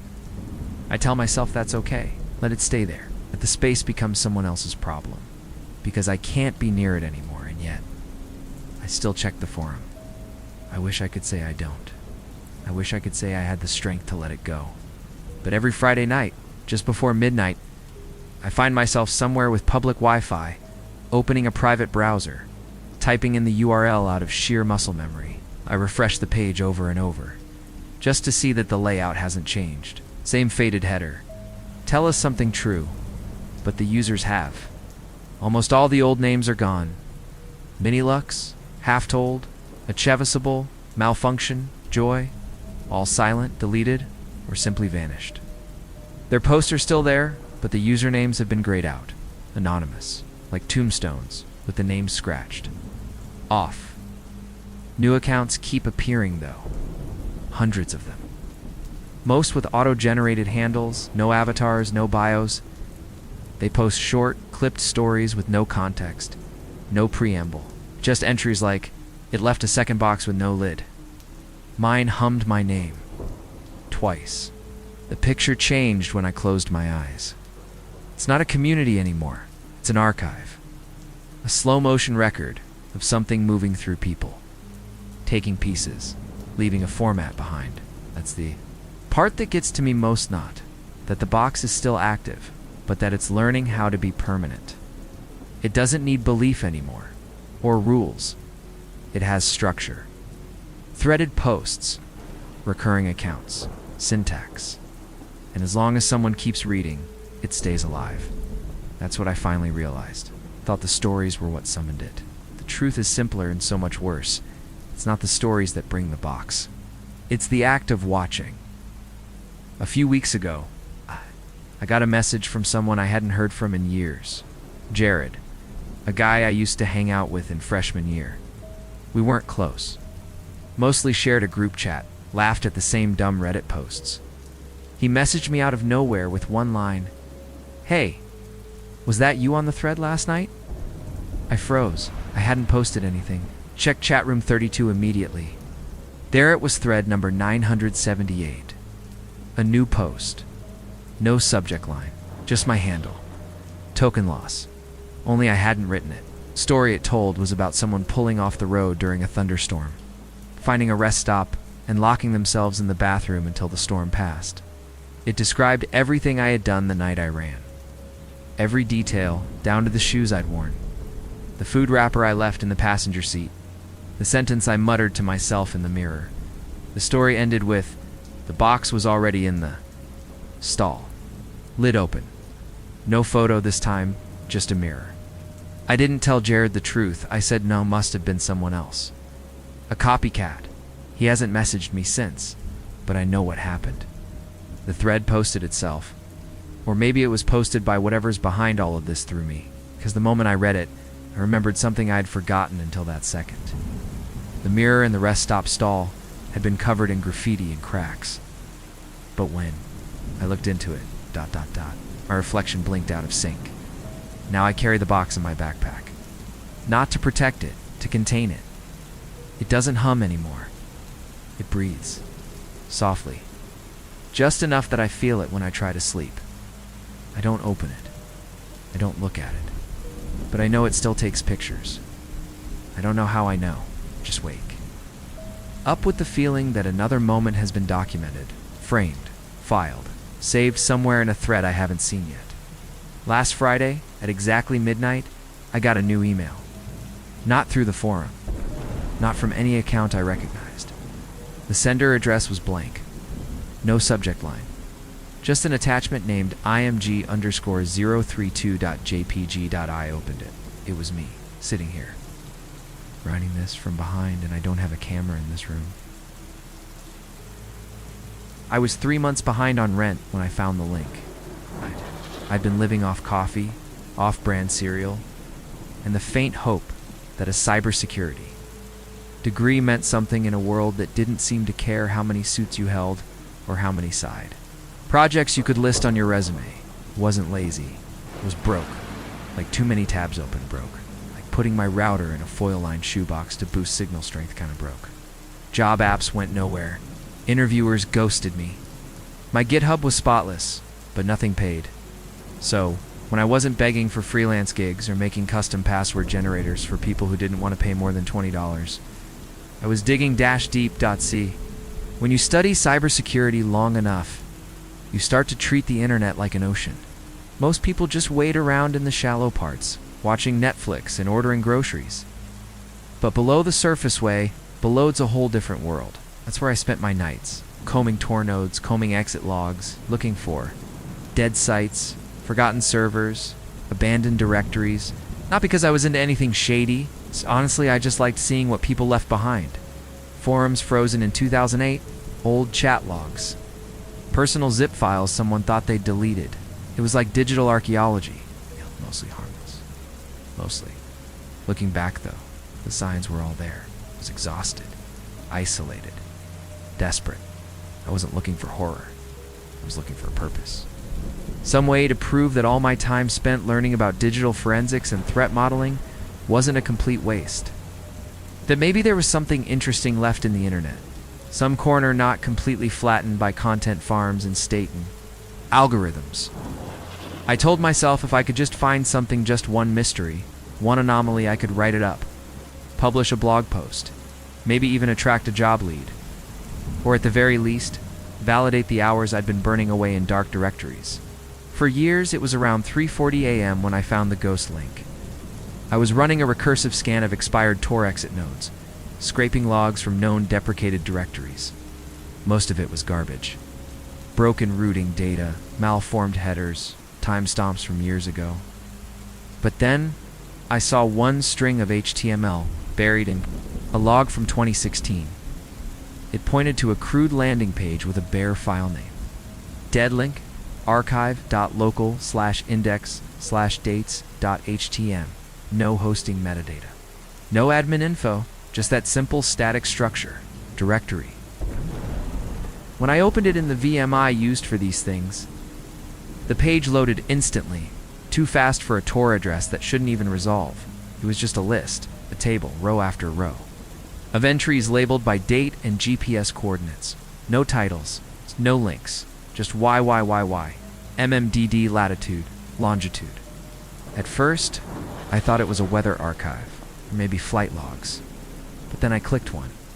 The row for the 19th of July 2022, 33.8165, 117.9220. That's when everything changed. Instead of a blank page or error, a video loaded. Low resolution, monochrome, no audio. The footage showed a residential street at night, single-family homes, parked cars, sprinklers misting the sidewalk. The camera never moved. No narration, just a fixed wide-angle feed. For about 10 seconds, nothing happened. Then a person entered frame. A man, mid-30s, wearing a backpack, walking briskly down the street. He paused under a streetlight, looked behind him once, and kept going. 2 seconds later, a second figure entered the frame. This one didn't walk. It just ... appeared. No Fadim, no camera pan. One frame, it wasn't there. The next, it was. It started following him. I stared at the screen for a long time, not blinking. The timestamp in the video matched the file name exactly. July 19th, 2022. I checked the coordinates. They pointed to a residential area in Anaheim, near a park. I thought maybe it was a prank, an art project. But when I tried to refresh the page, it threw up a 403 error. Locked out. I checked my logs, no data downloaded, no cache. It was like the video never happened. I had to know more. I ran a full crawl of the archive route, looking for mirrors, backups, even raw server calls. Eventually I found one more directory, livestream.capture/. It was nearly empty, just one file.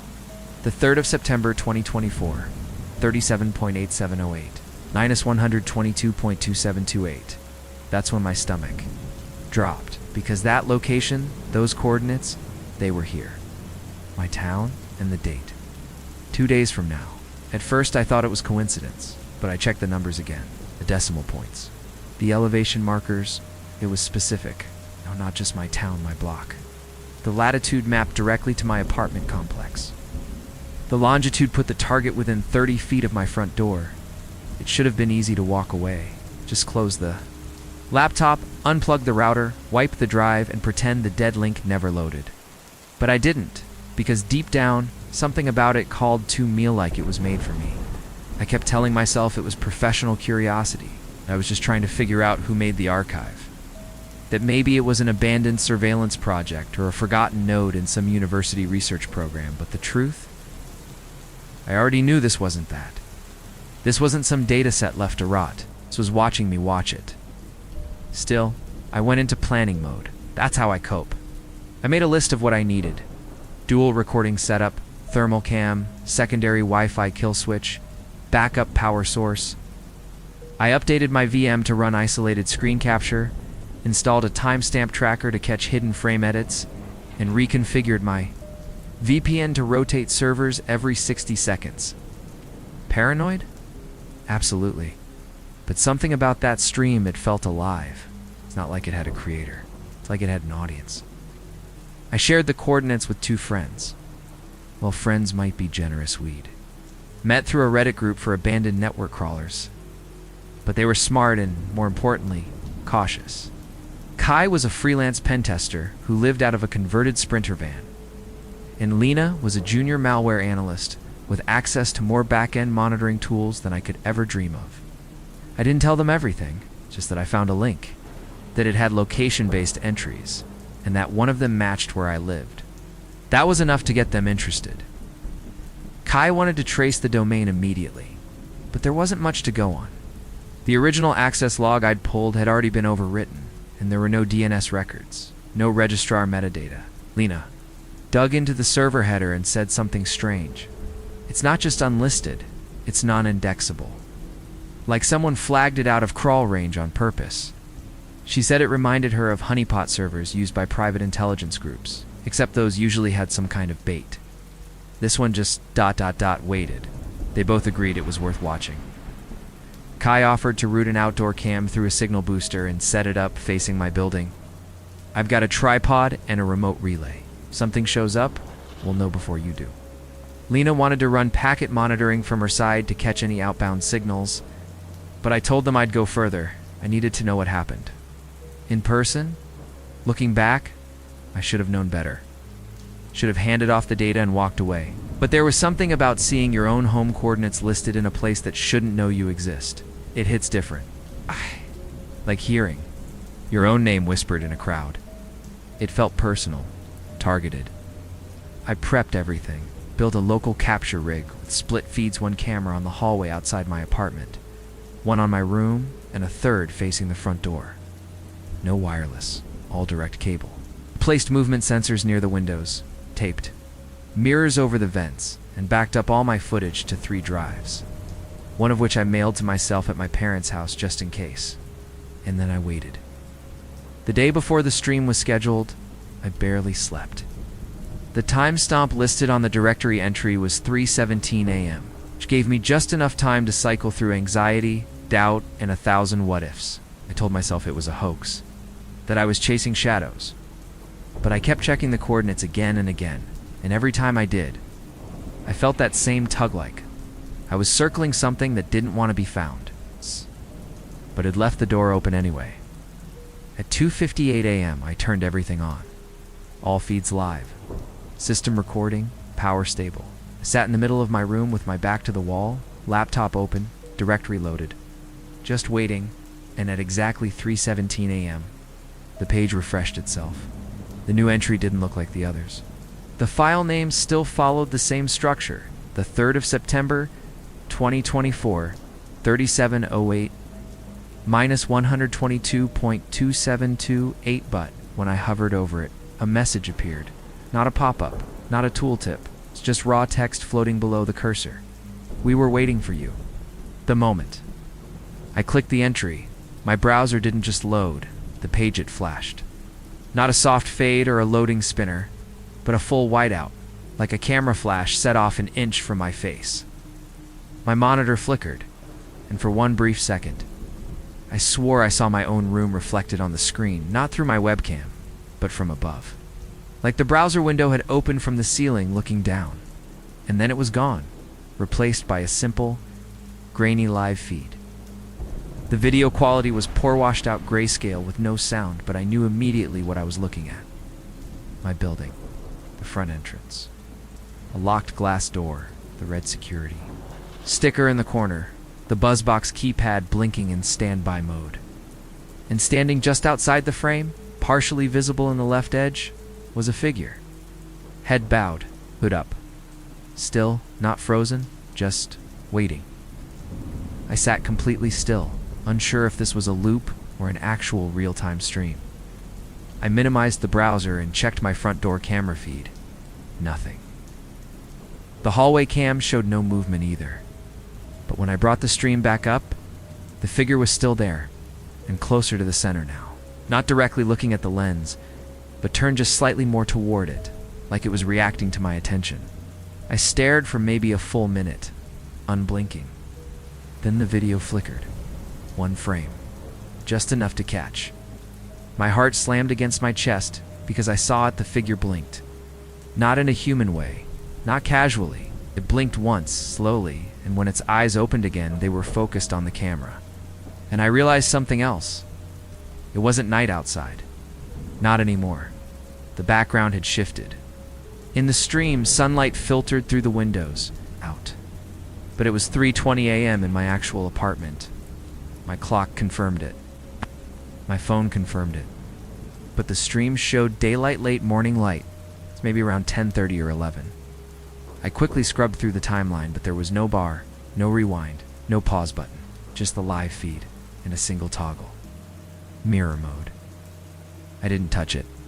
Not at first. I just kept comparing what I saw on screen with what I knew was happening in real time. And the longer I watched, the more I started to feel like the stream was anticipating me. Every time I blinked, the camera angle seemed to shift slightly. Not much, maybe a few inches. But enough that by 3:28 a.m., the view wasn't just outside my building anymore. It was down the hall from my apartment. That's when I shut the laptop. Hard. I unplugged it, physically disconnected the LAN cable, and took the battery out just to be sure. But even as I did it, I had the sickening feeling that it didn't matter, that whatever this thing was, it had already seen me, already mapped me. I left my apartment around 4 a.m. and drove to Kai's van on the edge of town. I knocked once, and he opened the side door like he'd been awake the whole time. I told him everything, showed him the notes I'd taken, the screen caps, even the coordinates. He didn't say anything for a while, just sat there, flipping through the files like he was trying to find a missing page. Then he said, "You know what this looks like, right?" Shook my head. "This isn't some random project. It's not even really a stream." He turned the laptop toward me. "It's a signal." One way at first, then two. I asked him what that meant. He hesitated, then said something I've thought about every day since. "You clicked a link that didn't exist. It opened a window that shouldn't have loaded. It didn't send you content. It took inventory." Lena confirmed it the next morning.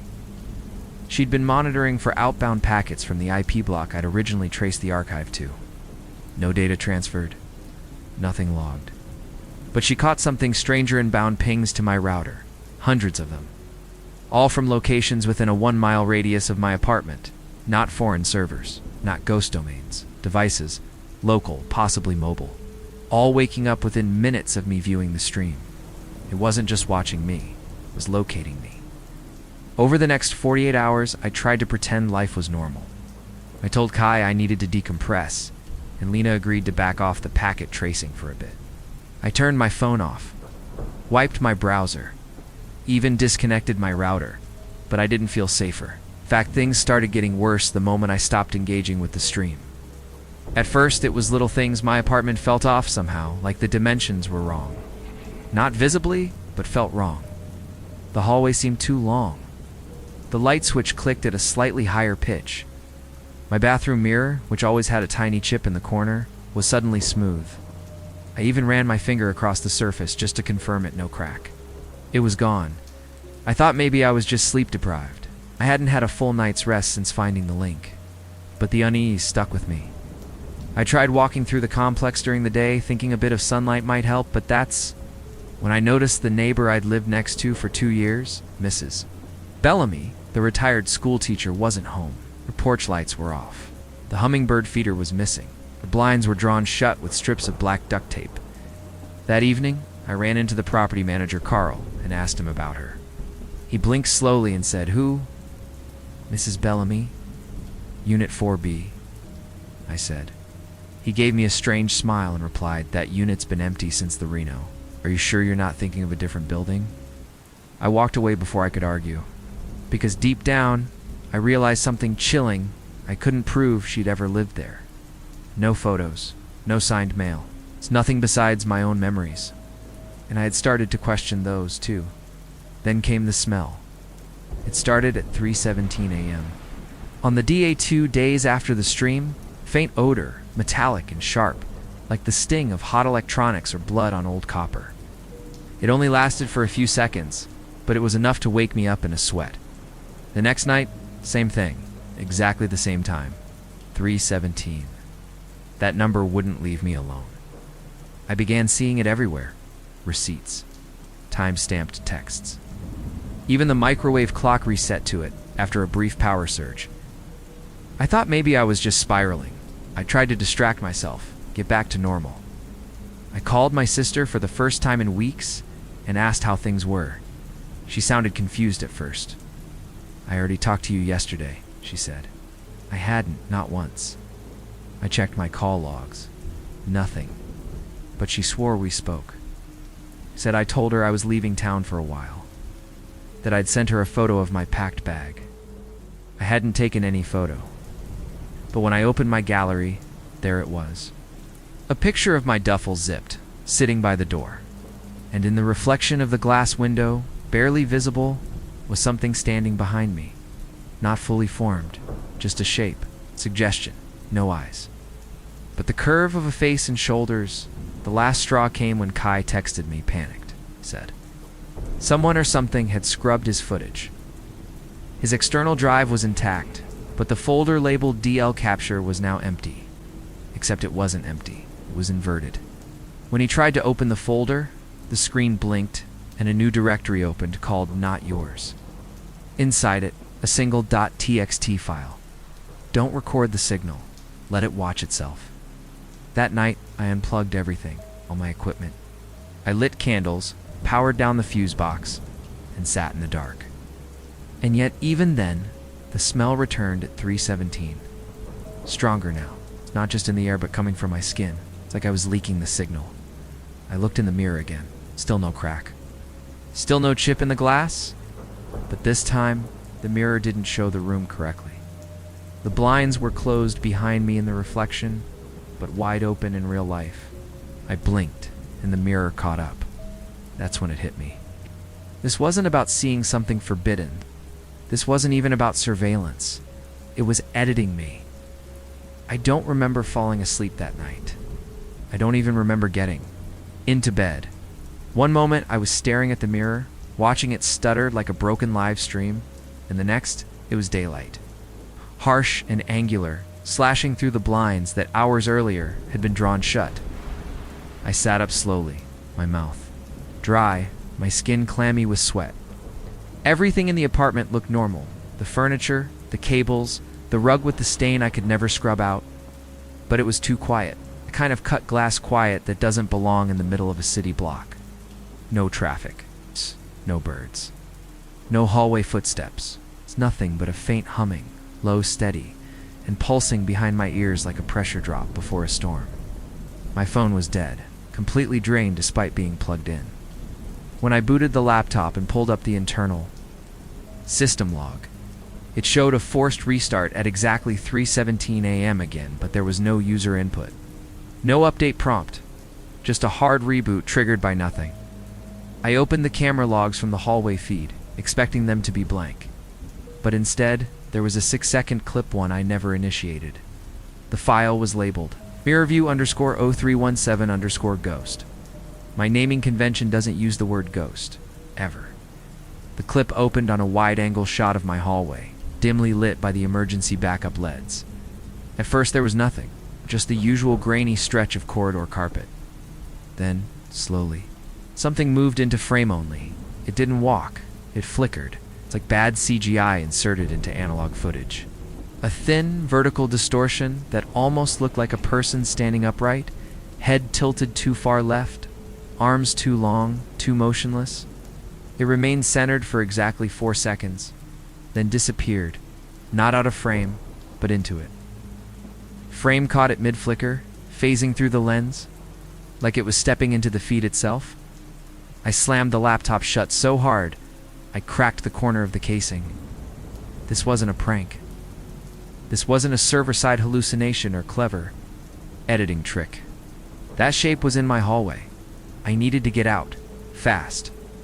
I grabbed the drive, stuffed my essentials into a backpack wallet, burner phone, notes, printed screenshots, and went for the door. When I pulled it open, I expected to see the bland beige of my building's hallway. Instead, I froze. The entire corridor was pitch black. Not dim. Not unlit. Blank. It looked like someone had digitally removed the space beyond the threshold. There was no depth, no texture, no walls or light, just a pure obsidian void. And yet I could still feel the hallway air, that familiar draft, that faint smell of laundry and floor polish. But there was no light at all. I reached out with my phone's flashlight. Nothing reflected. It didn't illuminate anything like the beam itself was being eaten alive. I slammed the door shut and backed away, my heart hammering in my chest. I opened the blinds to the window instead. And there finally was the outside world. Sunlight, trees, cars, movement. I climbed out barefoot, scraping my shin on the sill, and jumped down onto the sidewalk below. When I looked back up, my apartment window was still open, but the inside was pitch black, a sharp contrast to the bright daylight pouring in. I walked until I hit a busy intersection. Cars, noise, relief. I nearly cried at the sound of a bus engine. I called Kai. He didn't pick up. I messaged Lena. Same. No reply. I found a coffee shop and sat at the farthest corner, plugged in my drive, and tried to open my local backup folder. The folder was there. The video files were not. All of them replaced with a single executable. File titled livestream_u.exe. I didn't open it. Not that stupid. But I did run a hex scan. No creator metadata. No timestamp. Nothing that indicated where it had come from. It was like the file had never been written, only placed. Uploaded it to a private sandbox Lena and I used for malware tests. The sandbox froze mid-analysis. Completely hung. The only report it generated was one word, repeated over and over in the log output: connected. I threw the laptop in a public trash bin and walked away. For 3 days I couch surfed. I told myself I was done that. I'd walk away, start over, maybe even change my number and go analog for a while. No more node hopping, no more archive crawling. But it wasn't that easy, because something had followed me, not in the metaphorical sense. I mean literally, like a signal trailing behind my skin, looking for a place to reroute. Every time I closed my eyes, I saw that hallway again. Not how it really looked, but how it looked on the streams, lightly tilted. Darker than it should have been, like the colors had been turned inside out. It started when I borrowed a friend's guest room. The first night, the smart TV came on by itself at exactly 3:17 a.m., despite being unplugged. The screen showed nothing but static, but the static had rhythm, a slow pulse, like a heartbeat rendered in flickers. When I leaned closer, I realized the grain wasn't random. It was forming faces, but distorted, masked. Dozens of variations, all blinking out of sync. The TV had no inputs, no data port. I yanked the cord completely. Still, it stayed on for another 5 minutes before cutting to black on its own. The second night, my friend's dog wouldn't come near me. He growled as if I was someone else. And when I looked in the mirror before bed, my reflection lagged by nearly 2 seconds. Not on a phone screen, not on a camera, in the actual mirror. I turned my head. It stayed staring straight ahead. My friend, if he noticed anything strange in the apartment, shook his head slowly and said, "Honestly, man, it's like the place is muted when you're here. I didn't even hear you open the door." On the third day, a package arrived. No return address. It's just my name, handwritten in faded Sharpie, like someone had tried to erase it and failed.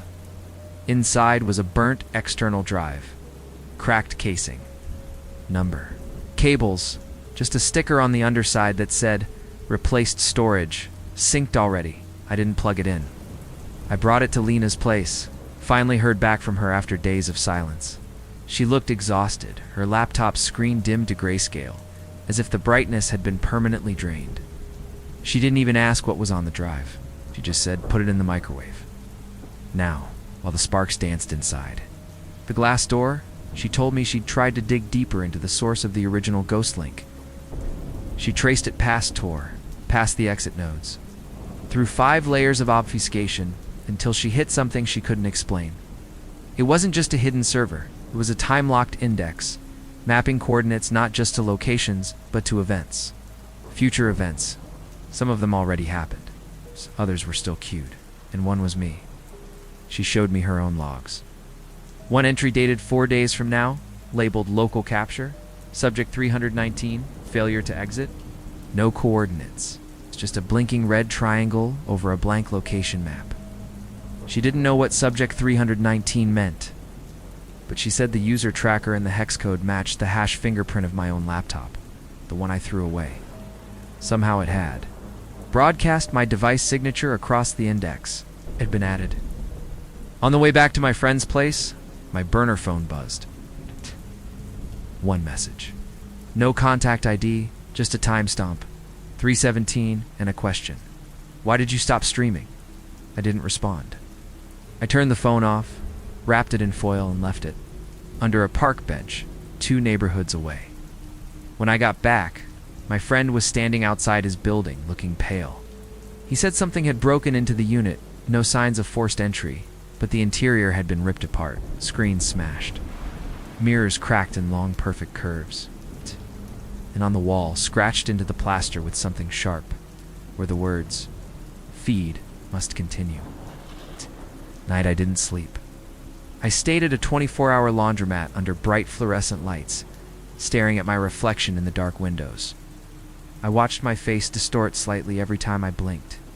Each time, my eyes came back a fraction wider, my skin just a bit smoother, more like the masks in the stream than my real face. And when I checked the public terminal on the far side of the laundromat, the browser auto-loaded a page I didn't type. Single full-screen video. Me, sitting there. Right then, in real time. But from a camera angle that didn't exist, I broke. That night, after watching myself from an angle that couldn't physically exist, I lost whatever grip I still had on logic. I walked out of the laundromat at sunrise and went straight to the nearest police station, told the officer on duty. That I was being followed, watched, digitally mirrored, whatever would make sense without sounding completely insane. But the moment I mentioned the dark web and live streams, his face changed. Not skepticism, worse. Recognition. He asked if I still had access to the site. When I said no, he told me to wait in the lobby. 20 minutes passed. Then an unmarked van pulled up, and 2 people in black polos and no visible badges escorted me out, saying, "We'll help you sort this out." I didn't argue. I should have. I should have asked more questions. But I was too tired. They drove me to a small white building outside the city. No signs, no logo. Just gray walls and black-tinted windows. Inside, I was ushered into a windowless room with a single terminal already logged in. The screen displayed the same Ghostlink index, except this time it wasn't sorted by coordinates. It was sorted by faces. Mine was first. Then Kai's, then Lena's, then dozens more. Some were labeled closed. Others, like mine, were marked active signal, incomplete. They asked me what I remembered, what I'd seen, been connected. I told them everything. One of them nodded grimly. The other typed a few commands and pulled up a log file that matched my old IP address. The terminal spit out a stream of metadata broadcast packets, visual overlays, response lag, viewer count, 476,910. That's when it hit me. I hadn't been hallucinating. I hadn't been imagining some spectral version of myself, reflected in screens. I'd been streaming the entire time, not to Twitch, not to YouTube, to them, whoever they were. I asked who watched the stream, as the older one said, not who. What? They told me the signal wasn't viral or visual, it was systemic. A code base designed to run on entropy, to overwrite reality through viewer engagement. The more eyes on you, the stronger it became. And I had drawn nearly 500,000 views. That was enough to change things. Not just data, not just perception. Physical things. I asked how to stop it. They looked at each other. Then one said, "You can't. You're the feed now." They gave me a choice. Isolation or release. If I chose isolation, they'd move me off-grid, deep offline, somewhere the signal couldn't follow. But I'd never use electronics again. Never touch a screen. Never risk re-upload. If I chose release, I'd go back to the world, but they wouldn't protect me. I'd be watched. Every reflection, every lens, every piece of glass or metal could become a window. I chose isolation. Of course I did. They drove me 6 hours into the woods, handed me a paper map, and left me at a cabin with no power, no signal, and no mirrors. For a few months, it worked. I chopped wood, collected rainwater, stayed completely off the grid. I didn't even think about the stream, not until the first mirror arrived. wrapped in newspaper, left by the door. No prints. Okay, no note. Just a cracked mirror, edges burned black. I threw it into the creek. The next day it was back, clean, unbroken, sitting on the kitchen counter. I smashed it again, buried it this time. But that night, the TV, the one I never installed, clicked on by itself in the corner of the room. Same angle, same lag. My face, just a little off. I tried leaving, packed up a bag and followed the road back to Wardtown. But every gas station I passed was abandoned. Every sign had been wiped clean. No GPS, no radio. The sun never quite set. The trees never quite changed. I was looping, and now, even here, miles from any device, I hear the signal at night. Soft, static in the wind. My name whispered from inside water, my own voice echoing in the woods. I stopped sleeping weeks ago. Last night, when I closed my eyes, I saw the chat feed again, just floating behind my lids. One message, pulsing bright. Welcome back, streamer. So yeah, if you're reading this, if somehow this got out, don't. Look for the link. Don't try to trace it. Don't be curious. Because if you find it, you're not just opening a page. You're turning yourself into the show. And the viewers, they never log off. When my Uncle Raymond died, no one cried. That sounds cold, but it's the truth. The man had been a ghost long before he actually passed off the grid. No phone, no address, no social media presence. He'd severed ties with the family when I was about 12, and for the longest time I thought he was already dead. Turns out he'd been living in a crumbling one-room shack on the outskirts of Nevada, surviving off small freelance jobs, collecting old computers like most people collect books. The coroner said he'd been dead for at least 5 days before anyone noticed the smell. The lawyer called me out of nowhere 2 weeks after they found the body. Apparently Raymond left behind a will, a short one. No cash, no property in the traditional sense. It's just a storage unit registered under my name, Unit 148, east of Reno and a note scribbled on the back of a diner receipt. Don't open anything without gloves, especially not the archive folder. That was it. No explanation. No apologies. It's just that final, cryptic line. I should have known better. But I didn't. Of course I didn't. Curiosity always had a chokehold on me, especially when it came to my uncle. He was the family enigma, the black sheep no one liked to talk about. When I was younger, I remember overhearing my dad refer to him as a junk man with dangerous hobbies. I thought that meant guns or gambling. Never imagined it meant digging through digital graves. I drove out to Reno on a dry, brittle Thursday morning. It's a kind of day where the wind feels like it's trying to strip your skin off. The storage facility was practically buried in dust, tucked between 2 abandoned strip malls.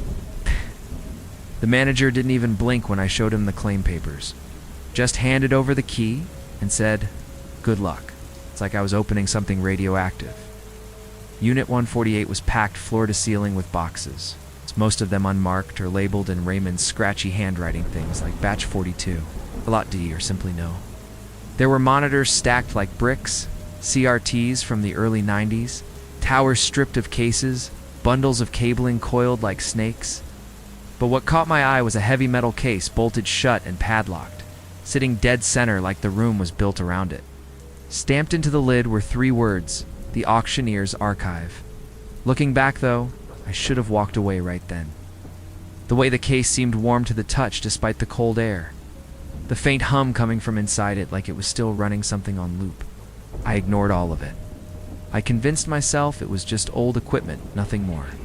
I pried open the lid with bolt cutters from the truck and found a single laptop inside, sealed in a foam cradle. No markings, no brand. The power cord was frayed and wrapped in electrical tape, but when I plugged it into my car outlet, it booted instantly. No BIOS screen. No startup chime. Just a black window that flashed once, then displayed a command prompt. "Welcome back, Raymond. Continue session." Y. And my hand hovered. The signs were all there, but I hit Y. The laptop screen blinked. Twice, then opened to a brutalist-looking desktop with just one folder in the center. No icons, no wallpaper, not even a taskbar, just a plain black screen with a gray folder marked auctioneer_archive. The name alone gave me chills, but I clicked on it. I couldn't help it. Folder opened to reveal dozens of files and subfolders. Labeled in the same kind of shorthand I'd seen on the boxes, things like EXP Batch 3-1, Witness 7-2, and Closed Recovered. Kind of names that sounded less like file names and more like evidence. The first video I opened was barely a minute-long low resolution. Shaky cam, time-stamped July 18th, 2013. It looked like footage from a body cam or chest mount. The audio was warped, like it had been run through some kind of filter or had aged in digital rot. What it showed was awful. A man, maybe mid-30s, trapped in what looked like a shipping container painted entirely white, pacing back and forth while distorted carnival music played from unseen speakers. He kept covering his ears, screaming, but the music never stopped. It only got louder. Near the end, the video cut to a still image of the man curled in the corner, eyes open, blood dripping from both nostrils. Then static. I should have closed the laptop. Instead, I kept digging. I opened another folder. This one marked lot_coastal_42. It contained a handful of images grainy. Scanned photographs of what looked like a girl no older than 10, standing alone in a massive mirror maze. In every frame, her reflection was missing. I don't mean angled wrong. I mean literally gone. Just blank glass. One photo was annotated with a note written in all caps, "Final frame before reversed entry auction closed. $14,700. That's when it hit me these weren't just horror files. They were sales records. I backed out and checked the root folder again. One text file stood out, newer than the rest. It was labeled red meallast.txt and dated just 2 months before Raymond died. Inside were only 4 lines.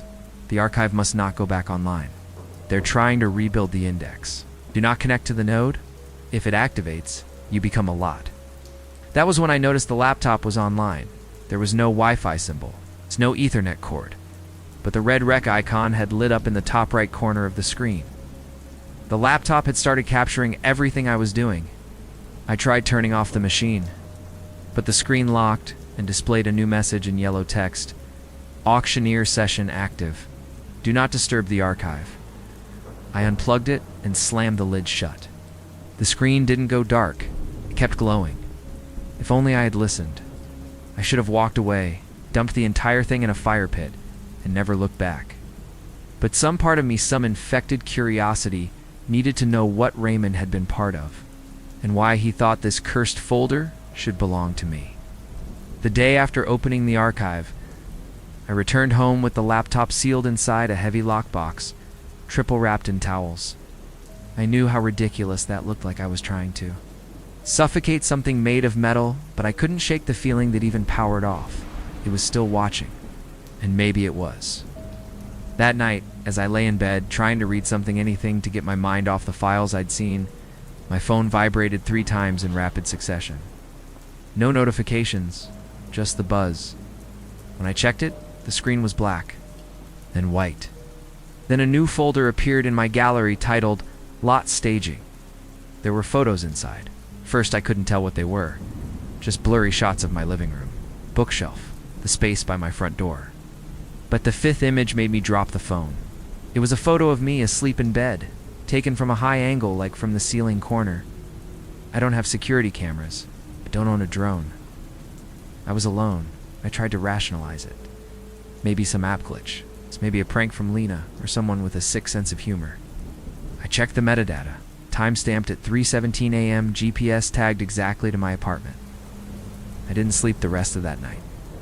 Every time the wood creaked or a car passed outside, I thought it was someone in the room. The next day, my TV refused to turn off. I had to unplug it at the wall. But it didn't matter once it lost power. The screen lit up again on its own and displayed a familiar interface. Black background, red grid overlay, a cursor blinking at the top beside a prompt. Start bid. I nearly threw the thing off my balcony. Things got worse that evening. I noticed small changes around the apartment.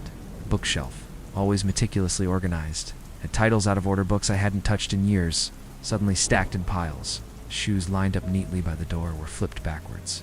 A chair had been dragged an inch to the left, subtle enough that I doubted myself.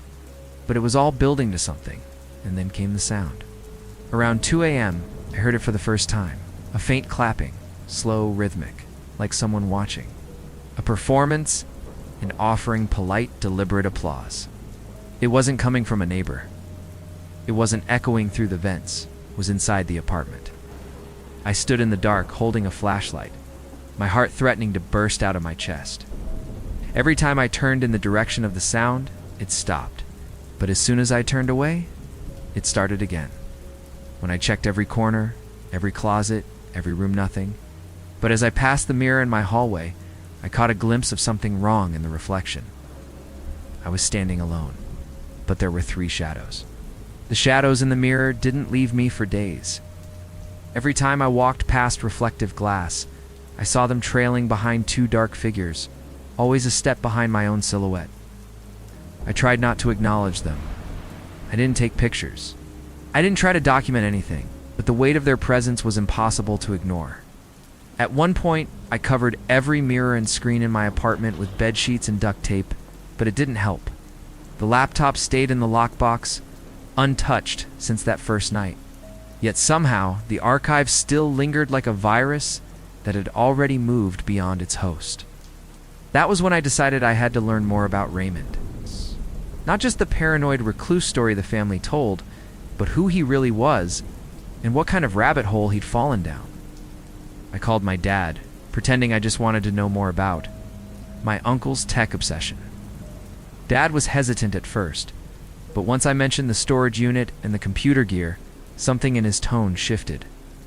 He got quiet, said Raymond. He used to talk about digital rituals, things he called streamed offerings. My dad thought it was just code for drugs or delusions. I dug through old tax records, hunting for any mention of my uncle's side projects or businesses. I found one, a shell company registered under the name Arvale Holdings, dissolved in 2014. I searched the name and only found one archived post on a long-dead darknet forum. The thread was titled, "Return of the Auctioneer." The replies were scarce, most deleted or corrupted. But one stood out. If it's Raymond Vale again, then the lots weren't destroyed. They were transferred. The archive's not dead. It's just offline, waiting for the next bidder. The name hit me like a slap. Raymond Vale. My uncle, our Vale Holdings, wasn't just a shell company. He was the auctioneer. Or at least, one of them. I couldn't breathe. All the pieces started falling into place. The sealed laptop, the bidding interface, the videos marked by date and sale amount. He had been running or at least curating a marketplace for horror, but not fiction. These were real people, real places. Some of the lots in the archive weren't videos. They were access files, details like GPS, building plans, digital maps of rooms, instructions for accessing targets.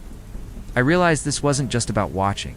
It was about staging, about giving anonymous buyers the tools to watch and own terror.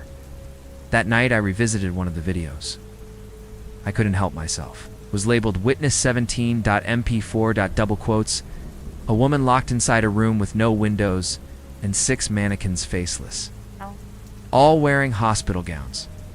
Every 30 seconds, the camera cut. In each new shot, one mannequin was closer, then closer still, until, in the final frame, they were all pressed against her, arms reaching. Then the screen went dark, and a message faded in. Auction complete. Experience redeemed. That's when it hit me. These weren't just recordings of terror. They were souvenirs. I couldn't believe it. I felt sick. I wanted to shut it all down, burn the laptop, erase the drive, call the police something. But even as I thought it, the walls in my apartment creaked like they disagreed. A chill rolled down my spine, as if the archive had heard my thoughts and didn't like them. I should have known better. This wasn't about Raymond anymore. It was about me. By the end of the first week, it wasn't just my paranoia making things worse. It was real. It's tangible. The archive had moved from my screen into the walls, the air, the feeling of being watched even in rooms with no light. I started waking up with scratches on my arms, long and shallow like fingernail trails, not deep enough to bleed, but always fresh, like warnings. At first I blamed sleepwalking. Maybe I was doing it to myself. Maybe stress had triggered some weird fugue state.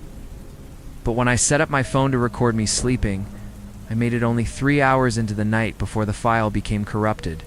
All 3 a.m. footage showed was static hand, then a single frame of a figure standing over me in the dark, holding what looked like a gavel. That's when I stopped sleeping entirely. I tried leaving my apartment for a few days, rented a hotel room. Across the city, no electronics, no Wi-Fi, nothing. But the second night there, the television and old tube set bolted to the wall, powered on by itself. No remote, no cable, just fuzz. And behind that fuzz was a voice, croaky, muffled, like someone talking through soil, said one word, bidding. I unplugged it, tore the cord out, and it still kept talking until I smashed the screen with a chair. When I returned home, I found my front door unlocked. I knew I had locked it. The bolt was still turned. It was like the door had never been closed at all. Inside, the bed sheets I had used to cover my mirrors were gone. Every surface was now exposed. But that wasn't the worst part. Sitting dead center on my kitchen table was the laptop open and running, even though I had left it sealed in the lockbox in a different location. The screen wasn't showing the archive folder anymore. It was displaying a countdown timer. Right. Red. Just over 24 hours remained. Beneath the timer was a single message. Lot 319 staging in progress. I didn't know what that meant at first. But then I remembered one of the lot IDs from the corrupted folder. Subject 319, that was me. The archive was counting down to something that involved me being on the other side of the interface. That night, I heard movement in my hallway. Not creaks, not settling wood. Footsteps, padded, slow, deliberate. I grabbed a crowbar from under the bed and flung the door open, and saw nothing. Just the hallway, quiet and empty. But the lights flickered once, then again, and when I looked, at the far wall, I saw the word lot written in fog, like someone had exhaled it onto glass that shouldn't have existed. My phone buzzed again. A new message. No sender. Just the words. Your experience begins soon. Please remain in the designated space. I tried calling Lena, but her number was disconnected. I drove to her apartment. Her unit was empty, mail stacked outside the door. Lights off. It looked like no one had lived there for weeks. The leasing office said there was never a tenant by that name. I showed them photos, emails, even texts. It looked at me like I was making it up. I felt my grip on reality slipping fast, if I ever had one. When I got back home, the laptop screen had changed again. Now, it was a live feed. My apartment. My bedroom. Camera angle from high in the corner, same as the image I'd found on my phone days ago. Except now, the stream wasn't still. It was active. I waved my arm. It matched in real time. The archive wasn't showing recordings anymore. It was showing a live auction, and I was the lot. I don't know how I made it through the next few hours. After seeing the live feed, after watching myself breathe in the stream while hearing nothing but silence in the apartment around me, I snapped. I pulled the battery from the laptop, shattered the screen with the heel of my boot, and stuffed what was left into a steel box. I doused the box in lighter fluid and set it on fire in the alley behind my building. I stayed there for an hour, watching the flames curl around the metal until it glowed orange. Ash stuck to my skin. The acrid smell stung my lungs. But I didn't move. I needed to see it turn to dust. The next morning, the laptop was back on my desk. No scorch marks, no cracked screen. Running like nothing had happened. Same message waited. Only now the countdown had finished, replaced by lot 319. Auction in session. My reflection in the screen didn't match what I was doing. I was standing still, but the image showed me pacing, trembling, looking over my shoulder. I reached to touch the screen, and the reflection froze, then blinked, and smiled at me. I grabbed the backup drive where I'd copied the archive files before I ever meant to. Before I understood what they were, and tried wiping it clean, but the folders wouldn't delete. Every time I tried to erase them, they duplicated. I opened one by accident, and it auto-played a video labeled Final Lot. It was my apartment. From above, night vision view. There were figures standing in every corner, motionless, barely visible, except their eyes.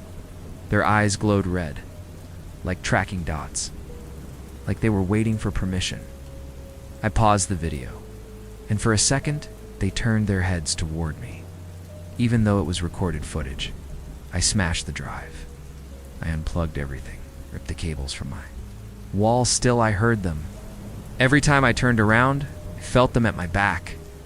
I tried reaching out to Raymond's old contact, the moderator from the forum that had mentioned him, but the site was gone. Even the cached version had been wiped. DNS errors. Thread no longer exists. I checked an old Tor mirror. One page still showed up. A single line of text. Lot 319 fulfilled. Payment pending. Data data. That's when I realized something terrible. This wasn't about streaming horror. This was about offering. The archive was never just a marketplace. It was a ceremony. A long-running ritual. The laptop was just the altar. The files were records. The bids were prayers. My uncle didn't document pain, he delivered it. And now, that delivery had passed to me. I took one final shot in the dark. I tracked down a digital forensics lab through a friend of a friend. Private setup, no public records. I drove 2 states over, lied through my teeth about what I had, and offered to pay cash if they could wipe it completely. When I handed them the laptop, they plugged it into an isolated sandbox machine. For about 3 minutes, everything was quiet. Then the lead tech stood up, pale as chalk, and asked me to leave the room. 5 minutes later, the building lost power, completely. Generator didn't kick on, phones died. Their own firewall logs showed an outbound connection from the archive interface. Even though the machine had no network access, I never got the laptop back. I don't think I was supposed to, but that night, I got a package in the mail. No return address. Inside was a DVD in a plain black sleeve. On it, handwritten, 319_redeemed_final. I haven't watched it. I won't, but I already know what's on it. I already lived it. It's been for months since I got the DVD, and I still haven't opened the sleeve. I keep it locked in a drawer, wrapped in layers of duct tape, sealed inside an old cigar box that belonged to my grandfather. Some nights I dream about it. I don't see what's on the disc, but I hear the sound of faint clapping, like distant hands echoing in an empty room. When I wake up, the box is always a few inches out of place. Sometimes the tape looks peeled at the corners, as if something inside is trying to breathe. I've moved twice since all of this started. New apartment, new phone, no internet at home, paid in cash, no paper trail. No. I don't use my real name anywhere anymore, but somehow the archive still knows. I came home last week to find a manila envelope slid under my door. Inside was a printed still frame. A recent one, me on my balcony, talking on the phone. The photo was timestamped 5 minutes before I found it. On the back, scribbled in the same blocky handwriting I saw in Raymond's files, experience. Reviewed, bidders satisfied. Looking back, though, I should have burned everything the moment I saw the word auctioneer. That was the moment the archive marked me, not when I opened the folder, not when I clicked play, not even when I found out what Raymond really did. It was the moment I looked, because that's all it needs. Curiosity is the bid. Attention is the currency. And the more I think about it, the more I believe I was never meant to escape. The worst part is, I still feel it watching. Not from the walls or the mirrors anymore, but from people. Sometimes in public places, I catch strangers glancing at me for a second too long. Their faces don't change, they don't smile, they don't blink. They just watch like I'm the screen now, like I'm the entertainment. Every time that happens, I hear the voice again. Croaky, hollow, whispering. Lot 319 still in circulation. I checked online last night against every instinct in my body. I used a burner laptop, a VPN chain across 5 countries, all just to access one hidden service link I found buried in Raymond's old notes. The auctioneer's archive is active again, It's a different interface, cleaner, simpler. The horror has been refined. Lots listed not by number anymore, but by name. And at the bottom of the front page, in small gray text, returning collections recently reviewed, Raymond V. And subject 319, they're still streaming me. Or maybe copies of me. Maybe some piece of what I became when I opened that file can't ever be shut off. If only I had listened to Raymond's note. If only I had paid attention to the warnings. If only I'd never been curious about the man. The family forgot, but I did. And now I'm part of the archive. And if you've listened this far, maybe you are too.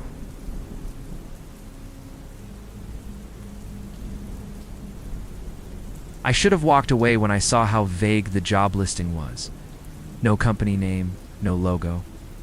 Just a header that read, Remote Content Moderator, Night Shift Flat Rate. Most of the post was boilerplate. Flexible hours, fast turnaround. $3,000 per week. That number pulled me in like bait on a hook. The money wasn't worth it, God. I know that now. But at the time I was desperate. My freelance contracts had dried up, my savings were gone, and rent was 2 weeks past due. I had sold my gaming chair, my spare monitor, and even my DSLR. This gig felt like a lifeline. All I had to do was review content on some backwater horror. Sight easy. The application process was just as strange. No resume required, no phone call. Just a short questionnaire that asked questions like, do you sleep deeply? And are you sensitive to story-based triggers? I figured it was. Just legal fluff. I checked every box without thinking and hit submit. Within 10 minutes, I received a reply. You've been selected. Access credentials are attached. Please begin immediately. Chip begins at 11:11 p.m. I couldn't tell if I was lucky or just walking into a scam. But when I logged in, it didn't feel like either. It felt old. Not in the design, but in the air around it. The site I was assigned to was called Threadgrave, a horror forum buried deep in the web's underbelly. I had never heard of it. And I'd been around online horror communities for years. This place looked untouched, flat HTML layout, black background, no timestamps on posts. Every thread was about unspeakable stuff.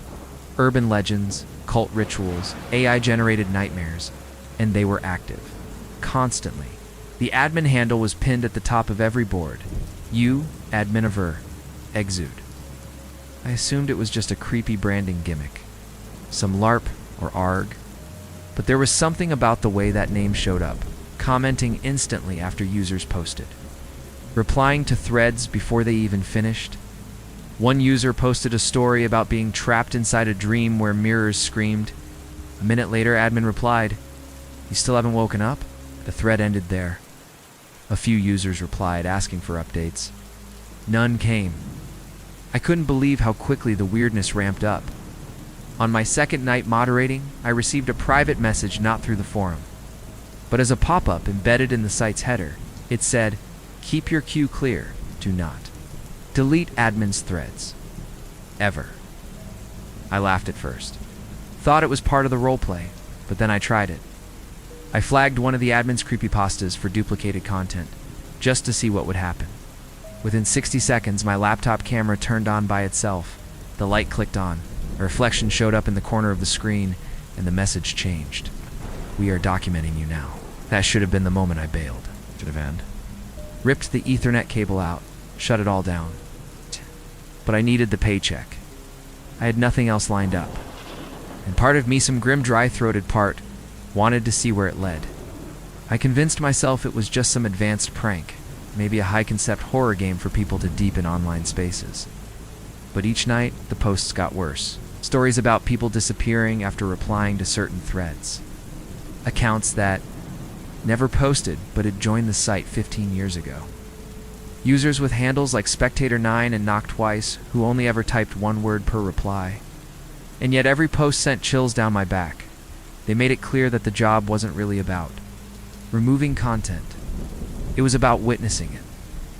My second night on Threadgrave felt more like onboarding into a secret society than starting a new gig. I finally gained access to a locked subforum called ModSpeak. where a handful of other usernames were listed under active staff. I messaged _Vault asking if they were real or just another part of the gimmick. It replied instantly, "I'm real. Been here 8 months. I wish you never asked." I thought they were joking until they followed up with a screenshot of someone's desktop filled with surveillance windows. Each one had names below them that matched the current moderators, including mine. I asked where they got it. They replied, "Didn't admin sent it? There were 7 of us. We all used aliases. No one shared personal details." One guy, Nailshell, said he used to work on military-grade language model filters, but bailed after something he couldn't explain came. Threw a live dataset and started rewriting admin permissions mid-run. He said the code that ran Threadgrave wasn't like any normal stack. It was responsive, like it could think. "The site chooses what you see," he wrote, "not the other way around." The more I learned, the weirder the rules became. There was a post pinned in Modspeak titled Survival Protocols. It wasn't about passwords or account security. It was more like a digital superstition handbook. The rules were short, written in a tone that made my stomach turn. Never mute threads, tagged Seed. Oh. If a post is blank but gets replies, do not read them. If you see your own name in a comment, report it immediately and log off. Never, under any circumstance, reply to admin, of course. I didn't take them seriously at first. I assumed it was just in-universe stuff, something the site's original devs cooked up to keep the vibe creepy. But then, things started happening that didn't fit into any narrative or LARP. I'd hear the faint click of my mouse, even when my hand was nowhere near it. My cursor would drift on its own. I recorded one of my moderation sessions to review later and found 2 extra minutes of footage at the end, where the screen showed me typing out a full reply to admin, even though I never typed those words. Then there were the whispers. I thought it was feedback at first, maybe my speakers were acting up, or my headphones were catching EM noise. But it wasn't static. It was language, not English. Not any language I recognized, but it repeated, in patterns like chanting. I heard it only when admin posted. Their threads were always titled with scrambled phrases, "The night is memory," or "Auto Faustloop." Inside, stories that read like confessions, only they weren't confessions anyone could have made. One was about a woman trapped inside. A series of auto-suggest text boxes, where every word she typed turned into a door she had to walk through. Another thread told the story of a smart speaker that refused to stop repeating a user's childhood, nickname one no one else could have known. By the 3rd night, I noticed something about my own threads. Everything I approved, every single. Creepy stories someone submitted started showing up in my dreams. And not in the way dreams usually steal images from waking life. These were full reenactments, shot for shot perfect, down to the usernames and the thread titles. One night I dreamt I was inside a looping conversation thread, trying to reply to a post, only to have my comment box move every time I typed. Then I woke up, sat at my desk, and saw a draft message on Threadgrave that I didn't remember writing. The timestamp? 3:33 a.m., I reached out to Tron_Vault again, asking him how long he planned to stay. He didn't respond. His profile was gone, deleted. His username now read, archived. No one else mentioned him. When I asked Nailshell about it, he replied, "Who?" I should have walked away. I know that now, but I kept telling myself it was just burnout. A bad mix of insomnia and creepy stories getting under my skin. Needed the next payment to hit so I could breathe. Just one more week, I told myself. Just one more week and I'd cash out and leave. But the admin never sleeps, and now I don't either. By the end of my first week, Threadgrave no longer felt like a job. It felt like something I'd been roped into without realizing it, a contract not just signed in digital ink, but etched into my routines. I found myself logging in automatically even when I wasn't on shift. My fingers would drift to the site's URL before I even opened a browser. I started dreaming in code lines of HTML folding in on themselves, turning into shapes, eyes, corridors that led nowhere. And yet none of that compared to what happened on the 7th night. It started with a rule update. Normally any protocol changes were announced in Modspeak with a changelog and a timestamp. This time, the rules just changed. Quietly, subtly. I only noticed because I had printed a copy a few nights earlier to tape beside my monitor. Rule number 4, never, under any circumstance, reply to admin was gone. Place with respond. To admin when addressed directly, do not delay. My stomach dropped. I checked the archive. The old rule had never existed. Even my printout had somehow been altered. The ink was blurry in just that one spot. I messaged Nailshell asking if he'd noticed the change. He replied within seconds, "Don't talk about. Admin, not in here, not anywhere." Then he logged out. His handle dimmed to gray. When I clicked his profile, it simply said, "User connection lost. Not offline, not inactive. Just gone." That's when the post started getting personal. One thread showed up in the approval queue with the title, "Remember what you said behind the red door?" There was no body text, just the title. But I froze when I saw it, because that was something I had whispered once during a fight. With my sister when we were teenagers, behind the red basement door of our childhood home, it wasn't online. It wasn't written, it wasn't known. And yet there it was, waiting in the queue, tagged seed, open. Another thread simply. Read, "Stop watching your neighbor through the blinds. He knows." And the user listed as the poster? My IP address. No username. Just the raw address and a photo attached one of me, from that exact angle, staring out my window. I slammed the laptop shut and sat in silence for nearly an hour, trying to breathe. I didn't even remember opening that thread, but the post had a timestamp, and it was set 2 hours into the future. I no longer trusted the site's time, or my own. Later that night, a new thread appeared from admin directly. "When was the last time you slept?" The body of the post was empty, but as I read it, the screen began to darken, not from the power settings, but like something was pulling the light into the pixels themselves. Then came the sound low, muffled breathing.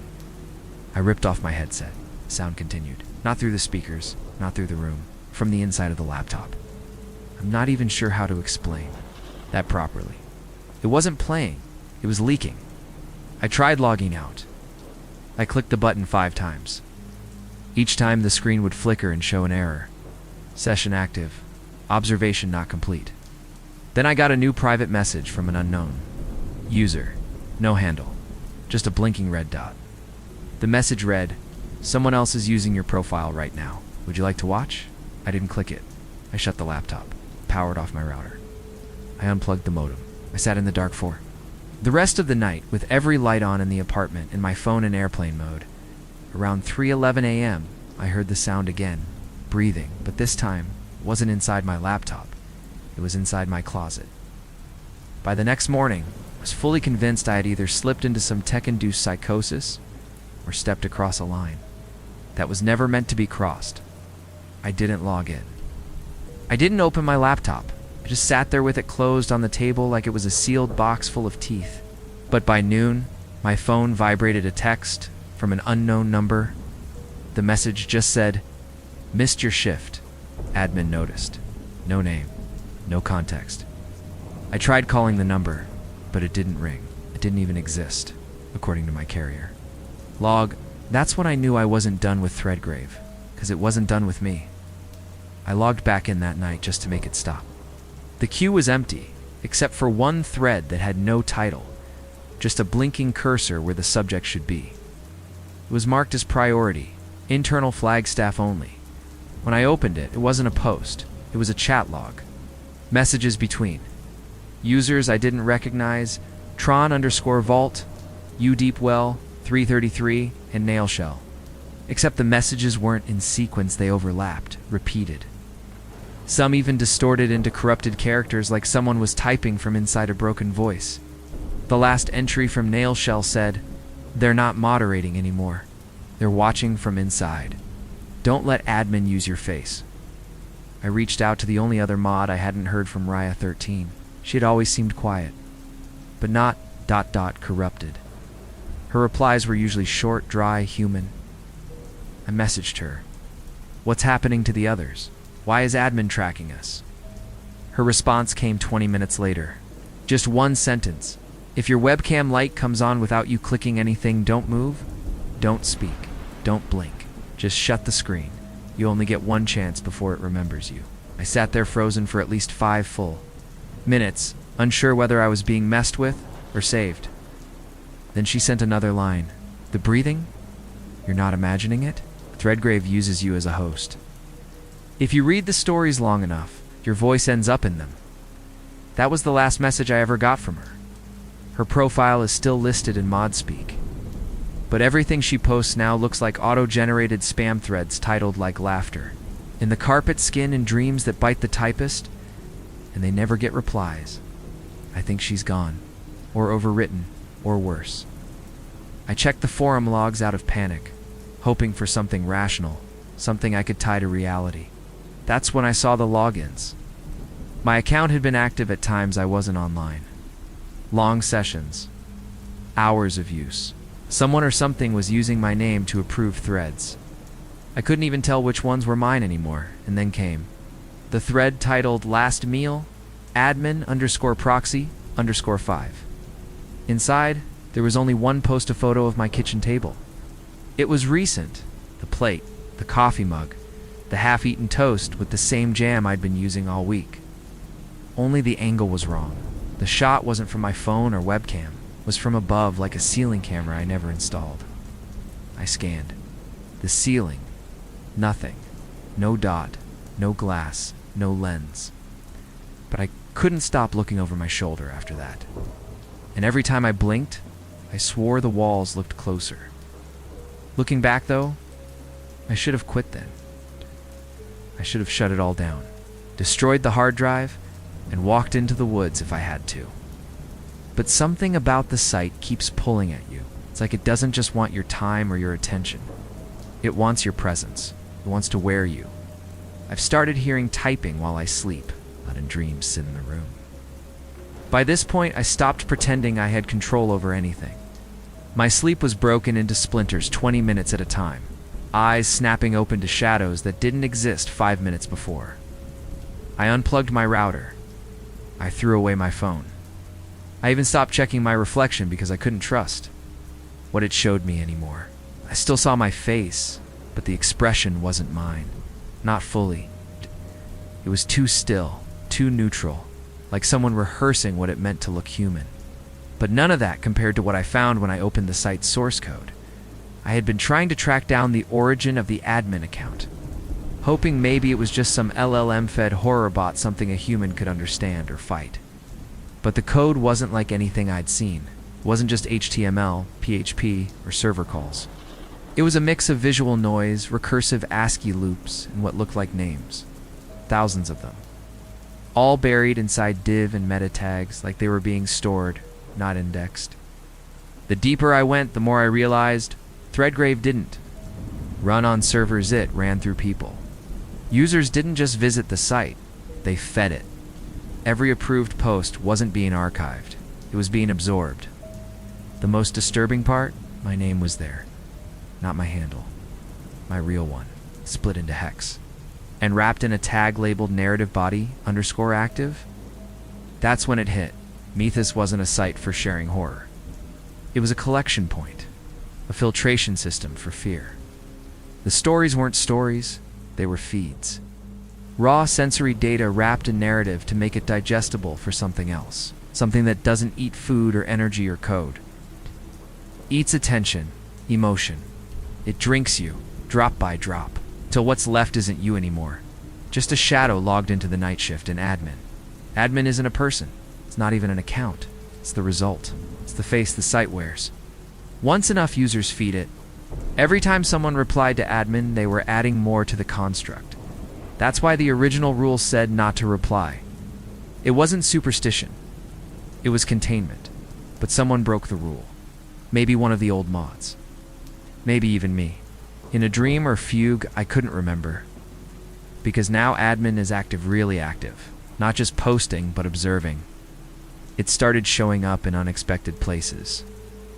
I saw its handle in unrelated subreddits. Saw it embedded in a YouTube comment. It even pinged my smart TV when I tried to reset it to factory defaults. The screen flickered, then displayed, "Your fear has been recorded." And then came the stories. Real ones, from people I knew. A friend I hadn't talked to in years posted on Instagram about a terrifying dream waking up in her childhood home, hearing her dead father calling from inside the fridge. When I checked Threadgrave later that night, the top thread was titled, "The Cold Voice Wants In." The post word for word. Her exact dream, down to the nickname her dad used, one she never told anyone. The site is sinking. Not scraping, not stealing, sinking. I think every user who reads long enough becomes part of the system. The more fear they experience, the more content the site produces. Admin doesn't need to create horror, it just roots it. Every terrible moment becomes another story, another feed, another way to keep itself alive. And the moderators were not employees, or nodes, interfaces, bridges between the users and the feed. I think that's what happened to Tron_Vault and Raya13. I don't think they quit. I think the site reached some point where their fear matched their data footprint. I pulled them through. I tried deleting my account, but the option was gone. I tried submitting a support ticket and was met with a single response. Termination denied. Story incomplete. Couldn't even shut down my laptop anymore without the screen blinking and turning back on. Even when I yanked the battery out, the machine would glow faintly as if something inside it refused to let go. I smashed it with a hammer. The first time I turned it on, brand new. Right out of the box, the desktop background was already set. A grainy screenshot of my face. Eyes closed, mouth open like I'd been caught mid-scream. I still don't remember when that was taken. Don't know when it officially happened, the exact second the transition occurred, but one night I blinked, and the window I was looking at wasn't the Threadgrave homepage anymore. It was me. Not just my webcam, full stream window. Like the kind you'd see on Twitch or YouTube Live. The title at the top didn't say stream starting soon or offline. It said, now feeding. And the viewer count was ticking up every few seconds. I couldn't see a chat box. There was no sidebar, no list of viewers. But I knew. I felt them watching, like pressure behind the eyes. Like hundreds of tiny lenses turning toward me inside my own skull. I opened Task Manager to kill the program. But there were no apps running, nothing open. Just a process I didn't recognize, buried under background tasks. Observerbridge.exe. When I tried to end it, my screen went black. Then a line of red text appeared. Session denied. User must remain visible. I scrambled to cover the webcam with duct tape, but as soon as I did, the image reappeared clearer than before. No webcam, no feed. It was rendering me without hardware. The walls behind me weren't mine anymore either. They looked like the backdrop in admin's oldest post-blistered wallpaper. Claw marks, something breathing behind a half-open door. Every time I shifted in my chair, the view lagged like a poorly synced stream, and then the whispering started again. But this time, it wasn't coming from the speakers. It was showing up in subtitles. As if the system was transcribing a voice I couldn't hear. I looked closer and realized the captions were a live narration. He reaches toward the power button, but he won't press it. He's too afraid of. What happens when the screen goes black? I jerked my hand back. The subtitles continued. He still thinks he's making choices. That's adorable. That's when it hit me. I wasn't moderating anymore. I wasn't even participating. I was content. Somehow some part of the site had peeled me off my timeline and grafted me into the feed. Every moment I spent in front of the screen was being watched, not just in the metaphorical sense, but consumed. My face, my fear, my panicle turned into a story for others to read, to share, to post about. Only those readers weren't viewers from this world. I finally unplugged everything. The entire rig cables, hard drives, even my speakers, tossed it all in the dumpster down the block. I went to a hotel an hour away, paid in cash, and wrapped every vent and peephole with duct tape. For a few hours it felt like maybe I'd made it out. Then I saw the room's TV flicker to life. No welcome screen, no logo. It's just the Threadgrave interface, my face again. Only this time it was sleeping and the viewer count. It had passed 10,000. I turned the TV off, pulled the plug, smashed the screen with a chair. Didn't matter. My phone lit up moments later, even though I hadn't reconnected it to anything. and the screen displayed a message in the same font as Threadgrave's headers. New story uploaded. The moderator who blinked. I tried to write this all down, not to share it, but to anchor myself. Proof that I had been someone, had done things before this all began. But the moment I opened a document, the cursor started typing on its own. It wrote. He thought this part was still his. Every draft is just another draft of the same thread. And then I saw it again, the counter. But not for views, readers. Currently inside your session 83. Every time I blink, it goes up. I used to think horror had to follow a pattern. Setup, tension, climax, resolution. That even the darkest stories had some kind of arc lesson, a consequence. Something that made the fear worth it. But Threadgrave doesn't play by those rules. It doesn't care about structure or endings or justice. It only wants the moment of fear, captured, looped, and fed back into itself like static with teeth. And now I realize I was never meant to escape, because you can't leave something once it records you. I went dark, burned my laptop, smashed my router. I even stayed offline for 2 full weeks, thinking maybe the silence would starve it out. No screens, no signals, just me alone.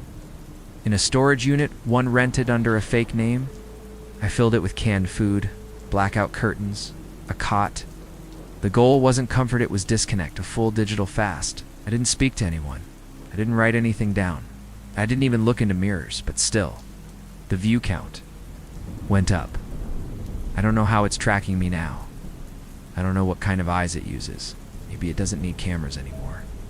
Maybe once it's inside, once it's pulled enough threads from your life, Fit can run simulations from memory. Maybe that's what it wanted all along, not footage, not stories. Replication. The only reason I'm even writing this is because someone sent me a physical envelope. No return address. No stamps. Just my old username, written in red ink, and inside. A printout of a Threadgrave thread I never approved, titled, The Moderator Who Tried to Hide. It was word for word everything I've just told you, including details I never typed, never spoke, never even admitted to myself. The timestamp showed it was posted a week ago, which means this moment right now, me typing this is already part of the post. That's when it hit me. I'm not writing a warning. I'm reading it again, playing it out like a script. It's like a live stream. Someone else is watching from another world. I'm not trying to get away, I'm trying to finish the loop. But it never ends. There's always a new reader, a new moderator, a new story uploaded under a new tag. I logged back in just once because I needed to see if my thread was still up. It was still active, still growing. The most upvoted comment was from you admin of Erlix out. Thank you for your contribution. The readers are pleased. Below that, a new comment had just appeared. Short, chilling. He's still typing. And that's the part that scares me the most, because that comment wasn't there when I logged in. It popped up just now. Well, I'm writing this, which means someone's watching me, right? Now, which means you are. And now that you've read this, you're in the thread too.